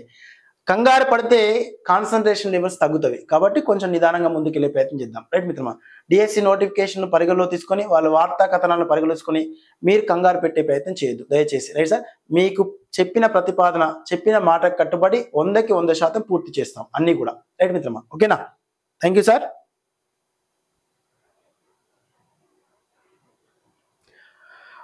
నోటిఫికేషన్ ఎప్పుడు వస్తుందనే విషయాన్ని ఒకసారి మీరు గమనించాలి. ఎమ్మెల్సీ ఎలక్షన్స్ అయిపోయిన తర్వాత నోటిఫికేషన్స్ వస్తాయని చెప్పేసి ప్రస్తావన చేశారు. ఈ రిజల్ట్స్ అనౌన్స్మెంట్ అయిపోయిన తర్వాత, అంటే కోడ్ అయిపోయిన తర్వాత వస్తానంటున్నారు. కాబట్టి వార్తా సమాచారం సో ఎప్పుడు వస్తున్న విషయాన్ని తెలంగాణ రాష్ట్రాలకైతే విద్యాశాఖ మంత్రి గారు లేరు, ఏపీ మిత్రులకి విద్యాశాఖ మంత్రి గారు ఉన్నారు. ఉన్నప్పుడు ఒక్కొక్కరు ఒక్కొక్క విధంగా ప్రస్తావన చేస్తున్నారు. నన్ను అడిగితే మార్చ్ ఎండ్ ఆఫ్ ద సెషన్లో కానీ లేదంటే ఏపీ తెలంగాణ మిత్రులకి ఇన్ కేస్ మార్చ్లో నోటిఫికేషన్ రాకపోతే మళ్ళీ తిరిగి మేలో వచ్చే అవకాశం ఉంటుంది, రైట్ సార్. మార్చ్లో రాకపోతే మేలో వచ్చే అవకాశం ఉంటుంది. మధ్యలో మనకు ఉన్నటువంటి ఎమ్మెల్సీ నోటిఫికేషన్ ఉన్నాయి కదా, వాటిని పరిగణలో తీసుకొని. సో కాబట్టి మాక్సిమం వీలైనంత వరకు నోటిఫికేషన్ అనేది మార్చ్లో వచ్చినా, ఏప్రిల్లో, మేలో వచ్చినా కూడా. సో ఇక్కడ నష్టపోతున్న మిత్రులైతే నిరుద్యోగుల మిత్రమా. వన్స్ ఆలస్యమైనా కూడా మీకైతే నన్ను అడిగితే ఆలస్యం అయితేనే బెటర్. ఇప్పుడు డిఎస్సిని ప్రాపర్గా చదివే వాళ్ళు, గత 6 నెలలు సంవత్సరం నుంచి ప్రిపేర్ అయ్యే వాళ్ళు కానీ, 4-5 సంవత్సరాల నుంచి ప్రిపేర్ అయ్యి మధ్యలో డిఎస్సి మిస్ అవుతున్న వాళ్ళు కూడా చదివితేనే బెటర్. ఎందుకంటే లేట్ అయితే ఆలస్యం అయినప్పుడు కొంచెం రివిజన్ ఎక్కువ మొత్తంలో చేసుకోవచ్చు, రైట్ సార్. ఇంకా ఆయుధాన్ని ఎక్కువగా షార్ప్నెస్ చేయొచ్చు, అదొకటి మీకు అడ్వాన్స్లో. కానీ వ్యవహారిక యుద్ధంలోకి అడుగు పెట్టిన తర్వాత ప్రిపేర్ అవుతున్న మిత్రులకి ఈ ఆలస్యం అవుతున్న కొలది ఆర్థిక భారం అనేది పడుతుంది. కాబట్టి ప్రభుత్వాలు ఈ విషయాన్ని కూడా కొంతవరకు పరిగణలో తీసుకోవాలి. జనరల్గా చెప్పాలంటే వీటిపైన మనం కూడా ఒక వీడియో చేద్దాం. సో మ్యాక్సిమం వీలైనంత వరకు మీ అందరి దృష్ట్యా పర్ఫెక్షన్తో ముందుకెళ్లే ప్రయత్నం చేద్దాం. ప్రభుత్వాలు కూడా మ్యాక్సిమం వీలైనంత వరకు వీటిపై నిర్ణయం తీసుకుంటూ ఎంత తొందరగా వీలైతే అంత తొందరగా, మ్యాక్సిమం వీలైనంత తొందరగా డిఎస్సి నోటిఫికేషన్ 22 రాష్ట్రాలు వేసే ప్రయత్నం చేయాలి. తెలంగాణలో అయితే సంవత్సరం లోపే డిఎస్సి నోటిఫికేషన్ వస్తాను ప్రస్తావన ఉంది, వస్తుంది. కానీ ఏపీ మిత్రులకైతే వాస్తవం చెప్పాలంటే ఒక 7 సంవత్సరాలు అవుతుంది. వాళ్ళు నిజంగా చాలా గొప్ప వాళ్ళు, ప్రిపరేషన్ ఉన్నవాళ్ళు. సో కూర్చున్నంత ఓపిక, చదివేంత సత్తా ఉన్నప్పటికీ రాయడానికి ఎగ్జామ్ పెట్టట్లేదని ఒక బరువైనటువంటి అపనమ్మకం ఉన్నది వాళ్ళ మీద, రైట్ సార్. కాబట్టి ఆ నమ్మకాన్ని వాళ్ళు కోల్పోకుండా ప్రభుత్వాలు తొందరగా తొందరగా సెటరేట్ చేసి ఈ నిరుద్యోగ మిత్రులకి, డిఎస్సి ఆస్పిరెంట్స్కి అతి తొందరగా నోటిఫికేషన్ ఇస్తే చాలా బెటర్. ఎందుకంటే ఎగ్జామ్ రాసుకుంటూ వాళ్ళలో ఉన్నటువంటి స్తోమత, పర్ఫెక్షన్ని ప్రజెంటేషన్ ఇస్తారు. జాబ్ వస్తే వస్తుంది, రాకపోతే వేరే ఇంకేదైనా ఫీల్డ్లో వాళ్ళు ముందుకెళ్ళే ప్రయత్నం చేస్తారు. కానీ వస్తుందా రాదా అని చెప్పేసి ఆర్థిక భారాలు పడడం కంటే చాలా ఇబ్బందికరంగా ఉంటుంది, రైట్ సార్. అది గమనించే ప్రయత్నం చేయాలి. మ్యాక్సిమం వీలైనంత వరకు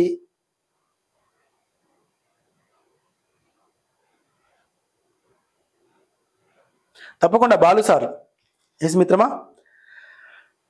కొంచెం మీరు కూడా నోటిఫికేషన్లు ఎప్పుడు వస్తాయి, జాబు అంటే ప్రిపరేషన్ ఎప్పుడు చేయాలనేటువంటి ఒక ప్రతిపాదన పక్కన పెట్టేసి మ్యాక్సిమం పీపుల్స్ లైవ్లో ఉన్న మిత్రులందరూ కూడా పేరు పేరున విజ్ఞప్తి ఒకటి ఏంటంటే, సార్ నోటిఫికేషన్ ఎప్పుడు వచ్చినా డిఎస్సి ఎగ్జామ్ తప్పకుండా పెడతారు. మనకి తెలంగాణ మిత్రులకి, ఏపీ మిత్రులకి కంప్లీట్గా డిఎస్సి నోటిఫికేషన్ వస్తున్న ప్రస్తావన అయితే ఉంది. తెలంగాణలో లోకల్ బాడీ ఎలక్షన్స్ పోయే ముందు డిఎస్సి నోటిఫికేషన్ వేసినాకనే పోతారు, ఇది మాత్రం గుర్తుపెట్టుకోండి. ఎందుకంటే తెలంగాణ రాష్ట్రంలో డిఎస్సి నోటిఫికేషన్ వేయకుండా లోకల్ బాడీ ఎలక్షన్లకు పోతే తప్పకుండా విమర్శలు ఎదుర్కొంటారనే ఒక నేపథ్యంతో లోకల్ బాడీ ఎలక్షన్స్ కొంచెం ముందు తోసిందనమాట. నోటిఫికేషన్ వేసి కొంత పాజిటివ్నెస్ పెంచుకొని ముందుకు పోదామని. ఎందుకంటే ప్రతి 6 గ్యారెంటీల విషయంలో కానీ, మిగతా కార్యాచరణ విషయంలో కానీ ప్రభుత్వం ప్రజల పట్ల అనుసరిస్తున్న విధి విధానాల దృష్ట్యా ఆలస్యం అవుతుంది. కాబట్టి అలాంటి వ్యతిరేకత రావడం సర్వసాధారణం. దానికి తిరిగి వచ్చేటటువంటి రిజల్ట్ కూడా, లోకల్ బాడీ ఎలక్షన్లో వచ్చే రిజల్ట్ కూడా పర్ఫెక్షన్గా వస్తుందన్న విషయం వాళ్ళకు కూడా అర్థమైంది. కాబట్టి కొంత దాన్ని తొలగించుకోవడం కోసం తెలంగాణలో ఆలస్యం అవుతుంది, ఆలస్యం చేస్తారు. లాస్ట్కి వచ్చినప్పటికీ డిఎస్సి అయితే వేస్తారు, రైట్ సార్. ఎప్పుడు వేస్తారనే విషయం గమనిస్తే ఈ లోకల్ బాడీ ఎలక్షన్స్ కి ప్లస్ ఎమ్మెల్సీ ఎలక్షన్స్ మధ్య గ్యాప్ వస్తుంది, ఆ గ్యాప్ లో వేస్తారు, ఇది మాత్రం ఫిక్స్, రైట్ సార్. రెండోది, ఏపీ మిత్రులకి ఆల్రెడీ మొన్న రీసెంట్ గా సీఎం గారు కూడా ప్రస్తావన చేశారు, ఎమ్మెల్సీ ఎలక్షన్స్ అయిపోయిన తర్వాత విత్ ఇన్ స్పాట్ లో నోటిఫికేషన్ వేస్తామని చెప్పేసి. నోటిఫికేషన్ వేస్తారు కాబట్టి చదవండి. తెలంగాణ మిత్రులతో పోల్చుకుంటే ఏపీ మిత్రులకి వ్యాస్ సిలబస్, కంప్లీట్ వ్యాస్ syllabus sir. School assistant social విషయంలో ఇంటర్మీడియట్ మొత్తం చదవాలి, రైట్ సార్. కాబట్టి ఆ సిలబస్ అంతా చదివి మీ హ్యాండ్ అవుట్ చేసుకోవాలంటే 6 నెలల టైం సరిపోదు, రైట్ సార్. అప్పుడు రాముడు, సీత, లక్ష్మణుడు, రామాయణం అనేటటువంటి ఒక ఇతిహాసంలో 14 సంవత్సరాలు అరణ్య ఆవాసం చేస్తే ఆ యొక్క ఇతిహాసం అనేది సక్సెస్ఫుల్ గా విజయవంతంగా అయింది. రాముని దేవుడు అంటున్నాం. ఈ రోజు మిమ్మల్ని ప్రభుత్వ పాఠశాలలో పాఠం బోధించినప్పుడు దేవుడు అనాలంటే మీరు పుస్తక ఆవాసం చేయాలి. అందులో తెలంగాణ మిత్రులు 6 మాసాలు సంవత్సర కాలం చేస్తే సక్సెస్ అయ్యే అవకాశం ఉంది. కానీ ఏపీ మిత్రులు మాత్రం సంవత్సరాల తరబడి ఆవాసం చేయాల్సిన నేపథ్యం ఉంది. కారణం అక్కడ ఉన్న సబ్జెక్ట్ అలాంటిది. కాబట్టి లేట్ అయినా పర్లేదు మిత్రమా, కాన్సన్ట్రేషన్ లెవెల్స్ తొలగించకుండా కొంచెం పర్ఫెక్ట్ గా కాంప్రమైజ్ అయ్యి చదివే ప్రయత్నం చేయండి, తప్పకుండా విజయం సాధిస్తారు. సో ఈ విషయాలన్నిటి కూడా ప్రాపర్ గా చూసుకుంటూ ముందుకు తీసుకెళ్లే ప్రయత్నం చేయండి, రైట్ సార్. ఎస్, కొంచెం లైవ్ లోకి కొత్త వాళ్ళు వచ్చారు, దట్స్ వై వాళ్ళకు మన విషయం కానీ, వెంకట్ సార్ యొక్క ప్రతిపాదన కానీ, Venkat sir online class app ద్వారా పొందేటటువంటి ఫలాలు కానీ, అంటే లబ్ధి ఏ విధంగా ఉంటుందన్న విషయం తెలియదు కాబట్టి చేయొచ్చు. సో చేసినా కూడా వాళ్ళ తర్వాత వాళ్ళకే తెలిసిపోతుంది. మేము గంట సేపు, గంటన్నర సేపు క్లాస్ విన్నాం, ఇదే క్లాస్ ని హైదరాబాద్ పోయి కాన్స్టిట్యూషన్ ఇన్స్టిట్యూషన్ లో వినాలన్నా, లేదా వేరే ఏరియాలకు పోయి ఇన్స్టిట్యూషన్ లో వినాలన్నా ఓ 10,000 15,000 ఫీజు కట్టిన తర్వాత మమ్మల్ని కూర్చొని పెడతారు. ఇక్కడ మా సార్ అయితే తెలియని విషయాలు తెలుసుకున్నట్టుగా మన విజయంలో కీ రోల్ పోషించడం కోసం ఒక మిత్రుడు చెప్పింది, మనకు సోదరి, లేదు మీ అందరితో చెప్తున్నాం, తెలంగాణ మిత్రుడు సోదరి చెప్పింది, సార్ మీరు డిఎస్సి ఎగ్జామ్ విషయంలో నాకు సర్వీస్ వచ్చింది, పలానా జిల్లా నుంచి 4వ ర్యాంకు పొందాను, ఈరోజు సర్వీస్ చేస్తున్నాను ప్రాపర్గా. కానీ నేను వీడియోలు అంటే కంటెంట్ కోర్సులో క్లాసెస్లో ఎప్పుడు కూడా జాయిన్ అవ్వలేదు, ఏ కోర్స్ తీసుకోలేదు సార్, కేవలం యూట్యూబ్ ద్వారా క్లాసెస్ వినుకుంటూ వచ్చాను. నేను సర్వీస్ హోల్డర్ అయి ఉండి విధి నిర్వహణ నిమిత్తం అప్పుడప్పుడు టైం దొరికినప్పుడు వినేదాన్ని, వాష్రూమ్కి వెళ్ళేటప్పుడు కూడా వినేదాన్ని అనే ప్రస్తావన చేసింది. చేసిన తర్వాత తన మాటల్లో, నేను కోచింగ్ తీసుకున్నాను బయట ప్రపంచంలో ఆఫ్లైన్లో, గతంలో తీసుకున్న కోచింగ్ ద్వారా నాకు ఉపయుక్తం అయింది, అన్సఫిషియంట్ అంటే ఇండైరెక్ట్ గా. కాకపోతే మన క్లాసెస్ వినుకుంటూ బయట ప్రపంచంలో యూట్యూబ్ ద్వారా క్లాస్ వినుకుంటూ వచ్చాం. కానీ మీరు ఒక రోజు క్లాస్ చెప్పేటప్పుడు, యూట్యూబ్ ద్వారా క్లాస్ చెప్పేటప్పుడు మనకి పశ్చిమ కనుమల్లో ఉండేటటువంటి కనుమల గురించి, పశ్చిమ కనుమలు మహారాష్ట్ర నుంచి కేరళ, తమిళనాడు రాష్ట్రం కన్యాకుమారి వరకు ఉన్న పశ్చిమ కనుమల్లో కొన్ని ప్రధానమైనటువంటి కనుమలు ఉన్నాయి. 2 కొండ ప్రాంతాలు, పర్వత ప్రాంతాల మధ్య సహసిద్ధంగా ఏర్పడే రోడ్డు మార్గాలను కనుమలు అంటాం. అలాంటి కనుమలో తాల్ఘాట్ కనుమ, బోర్ఘాట్ కనుమ, పాల్ఘాట్ కనుమల గురించి ప్రధానంగా మీరు ప్రస్తావన చేశారు. ఆ క్లాస్ విన్న తర్వాత నేను ఆ రోజు ఎగ్జామ్ రాశాను. ఆగస్టు 1 రోజు ఎగ్జామ్ రాయడం వల్ల ఆ క్వశ్చన్ నేను ఆన్సర్ చేయగలిగాను. మాక్సిమం ఆ క్వశ్చన్కి ఆన్సర్ చేయడం వల్ల నాకు 0.5 మార్క్స్ యాడ్ అయింది. కానీ నా జాబ్కి, నాకు జాబ్ రావడానికి రాకపోవడం మధ్య 0.03% మార్క్సే డివైడెడ్గా ఉన్నవి. 0.03% మార్క్స్ కనుక నాకు రాకపోతే టెట్ స్కోర్ దృష్ట్యా నా స్కోర్ కనుక ఎక్కువ మొత్తంలో 0.03 మార్క్స్ కంటే నాకు ఎక్కువ మొత్తంలో ఒక వ్యక్తి ఉంటే నాకు జాబ్ రాకపోయేది. కానీ 0.03% కట్ ఆఫ్ తోటి నాకు సర్వీస్ వచ్చింది, ఆ చెల్లెకి సర్వీస్ రాలేదు.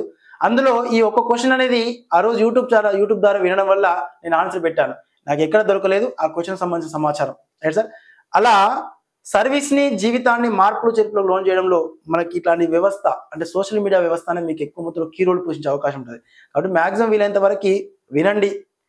మాట్లాడేంత నేపథ్యం ఉంటే, చాటింగ్ చేసేంత నేపథ్యం ఉంటే, ఎక్కువ మొత్తంలో మాట్లాడే కుతూహలం ఉంటే, మాట్లాడే వాక్చాతుర్యం మీకు ఎక్కువ ఉంటే నాకు కాల్ చేయండి, మనం డిస్కస్ చేసే ప్రయత్నం చేద్దాం. Right sir. రిమైనింగ్ ఇంకా డిస్కస్ చేయాలంటే ఒక క్వశ్చన్ కూడా హ్యాండ్ ఓవర్ చేస్తా, బాగా గమనించండి మిత్రమా. ఈరోజు తెలంగాణ ఆంధ్రప్రదేశ్ రాష్ట్రం లోపల విద్యా వ్యవస్థ విద్యా ప్రమాణాలు తరుగుదల అనేది ఏర్పడుతుంది. ప్రైవేటు పాఠశాలలో పిల్లల యొక్క సంఖ్య పెరుగుతుంది, ప్రభుత్వ పాఠశాలలో పిల్లల యొక్క సంఖ్య తగ్గుతుంది. ఈ రెండింటి పరంగా ప్రభుత్వము అదే మాదిరిగా పేరెంట్స్, ప్రభుత్వం కానీ పేరెంట్స్ కానీ యోచించాల్సినటువంటి అనుసరించాల్సిన అంశాలు ఏమున్నాయి, ఆ అంశాలు మీ సొంత వాక్యాల దృష్ట్యా తెలియపరిచే ప్రయత్నం చేయండి. Right sir. అది కూడా 200 పదాలకు మించకుండా ఉండాలి. ప్రభుత్వము పేరెంట్స్ ఇద్దరు కూడా. ప్రభుత్వ పాఠశాలలో ప్రాధాన్యత తగ్గుతుంది, దాంతోపాటు స్టూడెంట్స్ యొక్క విద్యార్థుల సంఖ్య తగ్గుతుంది. ప్రైవేటు పాఠశాలలో ప్రాధాన్యత పెరుగుతుంది, దాంతోపాటు విద్యార్థుల సంఖ్య పెరుగుతుంది. ఈ రెండింటిని పూర్తిగా తగ్గించాలంటే అంటే ప్రైవేట్ పాఠశాలలో తగ్గింపు ఏర్పాటు చేసి ప్రభుత్వ పాఠశాలలో పిల్లల సంఖ్య పెరగాలంటే ప్రభుత్వము ప్లస్ పేరెంట్స్ అనుసరించాల్సిన నేపథ్యం ఏముంది, మీ సొంత వాక్యాలలో తెలియపరిచే ప్రయత్నం చేయండి. ఇట్లాంటి చాలా క్వశ్చన్స్ ఉంటాయి, మనం డిస్కస్ చేద్దాం, మాట్లాడదాం. మీ మాట్లాడే వాక్చాతుర్యం మొత్తం కూడా మనకు తెలియజేసే ప్రయత్నం చేయండి. మీకు ఒకవేళ మాట్లాడాలి, చాటింగ్ చేయాలనిపిస్తే రైట్ మిత్రమా 9652812027 9652812027 నెంబర్కి మెసేజ్ పెట్టే ప్రయత్నం చేయండి, చాట్ చేసే ప్రయత్నం చేయండి. నేను అందుబాటులో ఉంటా. గుడ్ మార్నింగ్లు గుడ్ ఆఫ్టర్నూన్ కాదు. Right sir. ఎస్, ఇంతకంటే ఎక్కువ మొత్తం అని చెప్పలేను, ఇది గమనించే ప్రయత్నం చేయండి. Yes, Sumitra Natraj madam, AP content classes మొత్తం పూర్తి చేసాం. 10th క్లాస్ వరకు కంప్లీట్ చేసాం. 8th క్లాస్ జాగ్రఫీ ఒకటి ఉంది, అది రిమైన్ చేస్తాం. ఇంటర్మీడియట్ సివిక్స్ కంప్లీట్ చేసాం, దాంతోపాటు జాగ్రఫీ అప్లోడ్ చేసి పెట్టాం. ఇంటర్మీడియట్ ఎకనామిక్స్ క్లాస్ లోనే మొన్న రీసెంట్గా 2 days బ్యాక్ చేసాం, వరుసగా చేసుకుంటూ వస్తున్నాం. రైట్ చెల్లె, వన్స్ ఒకసారి కింద కంటెంట్ ఓపెన్ చేసి మొత్తం క్లాసెస్ చూడరా, చూసి తెలిసిపోతుంది. ప్రాపర్ మనం చివరి దశలో ఉన్నాం కంటెంట్ క్లాస్ లోపల. ఏపీ మిత్రులకి, తెలంగాణ మిత్రులకి, ఏపీ మిత్రులకు కానీ తెలంగాణ మిత్రులకు కానీ. Right sir. ఎస్, పోస్టులు ప్రతి జిల్లాలో ఉంటాయి మిత్రమా. ఏపీ మిత్రులకు ఉంటాయి, తెలంగాణ మిత్రులకు ఉంటాయి. తెలంగాణ మిత్రులకు కూడా స్కాలర్షిప్ సోషల్ పోస్టులు ఎక్కువ ఉంటాయి స్కాలర్షిప్ వచ్చిన నోటిఫికేషన్లో. ఈ మధ్య కాలంలో ఎమ్మెల్సీ ఎలక్షన్ల నిమిత్తం, మొన్న జరిగిన ఎమ్మెల్సీ ఎలక్షన్ నిమిత్తం అక్కడ వచ్చిన సందర్భం వచ్చినప్పుడు మనం డిస్కస్ చేస్తే తెలుస్తున్న సమాచారం మేరకి పోస్టులు ఎస్ఐ పోస్టులు ఎక్కువ ఉంటాయి, గమనించే ప్రయత్నం చేయండి. రైట్. ఇంకా సార్ సుమిత్ర చెల్లె నటరాజు గారు, ఏపీ కంటెంట్ ఎక్కువ కాబట్టే ఎక్కువ మొత్తంలో కంటెంట్ ఇవ్వాల నేపథ్యంతో ఇంటర్మీడియట్ ప్రతి పాఠం పైన బోధన ఉంది. Right sir. బయటి ప్రపంచంలో 2-3 పాఠ్యాంశాలు కలిపి లింక్ టాపిక్స్ అని చెప్పేస్తా ఉంటారు. మనం ఏపీకి సంబంధించి ప్రతి లెసన్ టాపిక్ పెట్టి ఎగ్జామ్ పెట్టడం, ప్రతి లెసన్ కి టాపిక్ పెట్టి క్లాసులు చెప్పడం జరుగుతుంది. Right sir. రైట్, ఇది గమనించండి.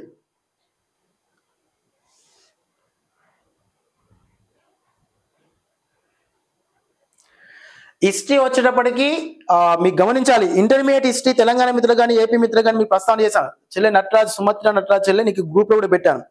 సో లాస్ట్ లో ఒకసారి మనం ఇంటర్మీడియట్ హిస్టరీ అనేది 10th క్లాస్ 6th క్లాస్ నుంచి 10th క్లాస్ వరకు ఎక్కువ లింక్ టాపిక్స్ ఉన్నాయి కాబట్టి ఎండ్ ఆఫ్ ద సెషన్ లో మెథడాలజీ అయిపోయిన తర్వాత చెప్పుకుంటే రివిజన్ అవుతున్న నేపథ్యంతో లాస్ట్ లో చెప్దామని హోల్డ్ పెట్టాం. మీకు డిఎస్సి నోటిఫికేషన్ వచ్చి రేపు ఎగ్జామ్ అనేంత వరకు కూడా క్లాసులు నడుస్తూనే ఉంటాయి, లైవ్ క్లాసులు, లైవ్ అండ్ రికార్డ్ క్లాసులు. మీ కోర్స్ వ్యాలిడిటీ కూడా కంప్లీట్ డిఎస్సి వరకు వర్తిస్తుంది. కోర్స్ వ్యాలిడిటీ దృష్ట్యా లైవ్ అండ్ రికార్డ్ క్లాస్ అంటే మీతో పాటు మేము కూడా సహవాసం చేస్తూ ఉంటాం, మిమ్మల్ని వదిలిపెట్టాం ఎప్పుడప్పుడే. Right sir. ఓకేనమ్మా.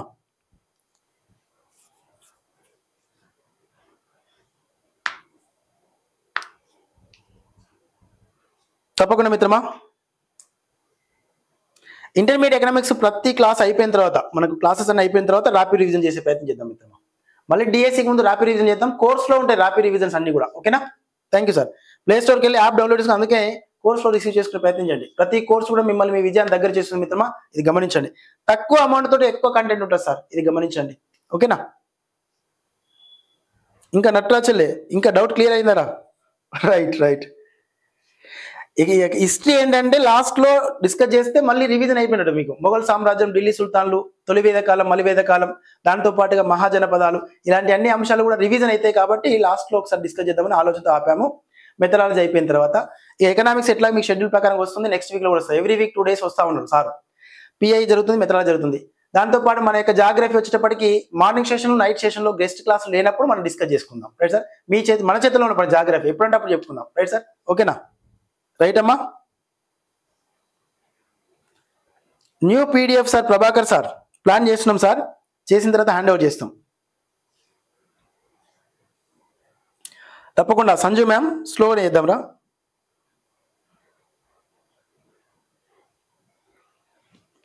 మనకి ఇంటర్మీడియట్ హిస్టరీకి సంబంధించిన సిలబస్ వచ్చినప్పటికీ టెస్ట్ సిరీస్ ఫోల్డర్లో టెస్ట్ షెడ్యూల్ ఉంటుంది. ఆ షెడ్యూల్ ఉన్న టాపిక్స్ అన్ని ఏపీ మిత్రకు వేరు ఉంటాయి, తెలంగాణ మిత్రకు వేరు ఉంటాయి. ఒకసారి చూడండి, అన్లాక్ చేసే ఉంటాయి. యాప్ డౌన్లోడ్ చేసుకుని యాప్లో చూడండి, కనిపిస్తాయి మీకు. జాగ్రఫీ టాపిక్స్, హిస్టరీ టాపిక్స్ ఉంటాయి.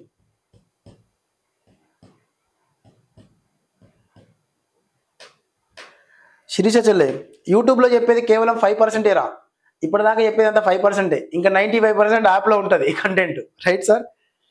ఇక తీసుకో, కోర్స్ తీసుకోకపోవడం వాళ్ళ ఒపీనియన్, కానీ బట్ కాకపోతే మన కాన్సెప్ట్ ఏంటంటే మ్యాక్సిమం వీలైనంత వరకు అందించాలన్న కాన్సెప్ట్. Right sir.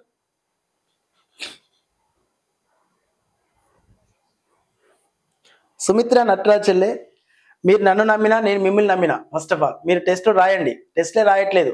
టెస్టులు రాయకుండా మీరు దగ్గర నుంచి రిజల్ట్ తీసుకురావాలంటే నా నమ్మకాన్ని కూడా మీరు వమ్ము చేస్తున్నారు కదా. Right sir. టెస్టులు రాసే టెక్స్ట్ బుక్ చదివి టెస్టులు రాయండి.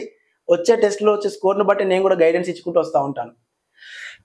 ఏదైతే సార్ తక్కువనే అందిస్తున్నాడు కదా, 499 599 రూపాయలకి టెస్టులు అన్ని పెడుతున్నాడు, క్లాసులు అని చెప్తున్నాడు కదా అని చెప్పేసి 15,000 20,000 ఫీజులు ఎక్కడ, 500 రూపాయలకు క్లాసులు అన్ని ఎక్కడ. Right sir.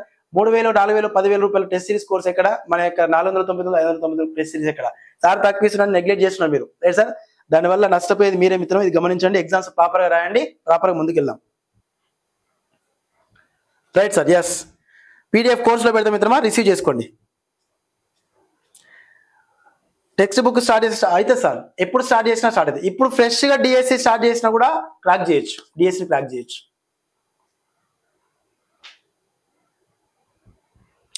అనిత మ్యామ్, మీరు యాప్లో ప్రతిదీ ఉంటుంది మిత్రమా, రిసీవ్ చేసుకోండి. Everything is will be ready.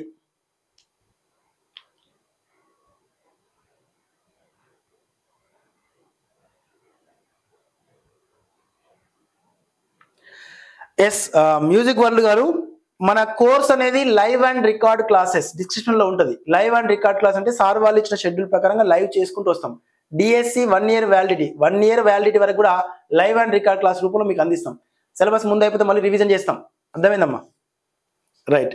Geography civics ఉంటుంది. సివిక్స్ ఫోల్డర్లో సివిక్స్ ఉంటుంది, జాగ్రఫీలో జాగ్రఫీ ఉంటుంది. ఇంటర్మీడియట్ ఎకనామిక్స్ ఫోల్డర్లో ఎకనామిక్స్ వస్తుంది. ఎకనామిక్స్ ఇప్పుడు చేస్తున్నాము, హిస్టరీ లాస్ట్లో చేస్తాము. ఇది గమనించండి. ఓకేనమ్మా. Right sir. తప్పకుండా సంజు చెల్లె. రైట్. ఆల్ వ్యూయర్స్ అందరూ కూడా ధన్యవాదాలు సార్. కొంచెం లైవ్లో ఉన్న వాళ్ళు లైక్ చేయండి, మీకు తెలిసిన మిత్రులు చెప్పండి. మన వీడియో పోస్ట్ చేసిన తర్వాత కూడా మీ అభిప్రాయాన్ని వ్యక్తపరచండి. స్లో అవుతుందా, స్పీడ్ అవుతుందా అని. సో ప్లస్ యాప్లోకి రండి, నెక్స్ట్ యాప్లో డిస్కస్ చేద్దాం. Right sir. Yes, thank you sir.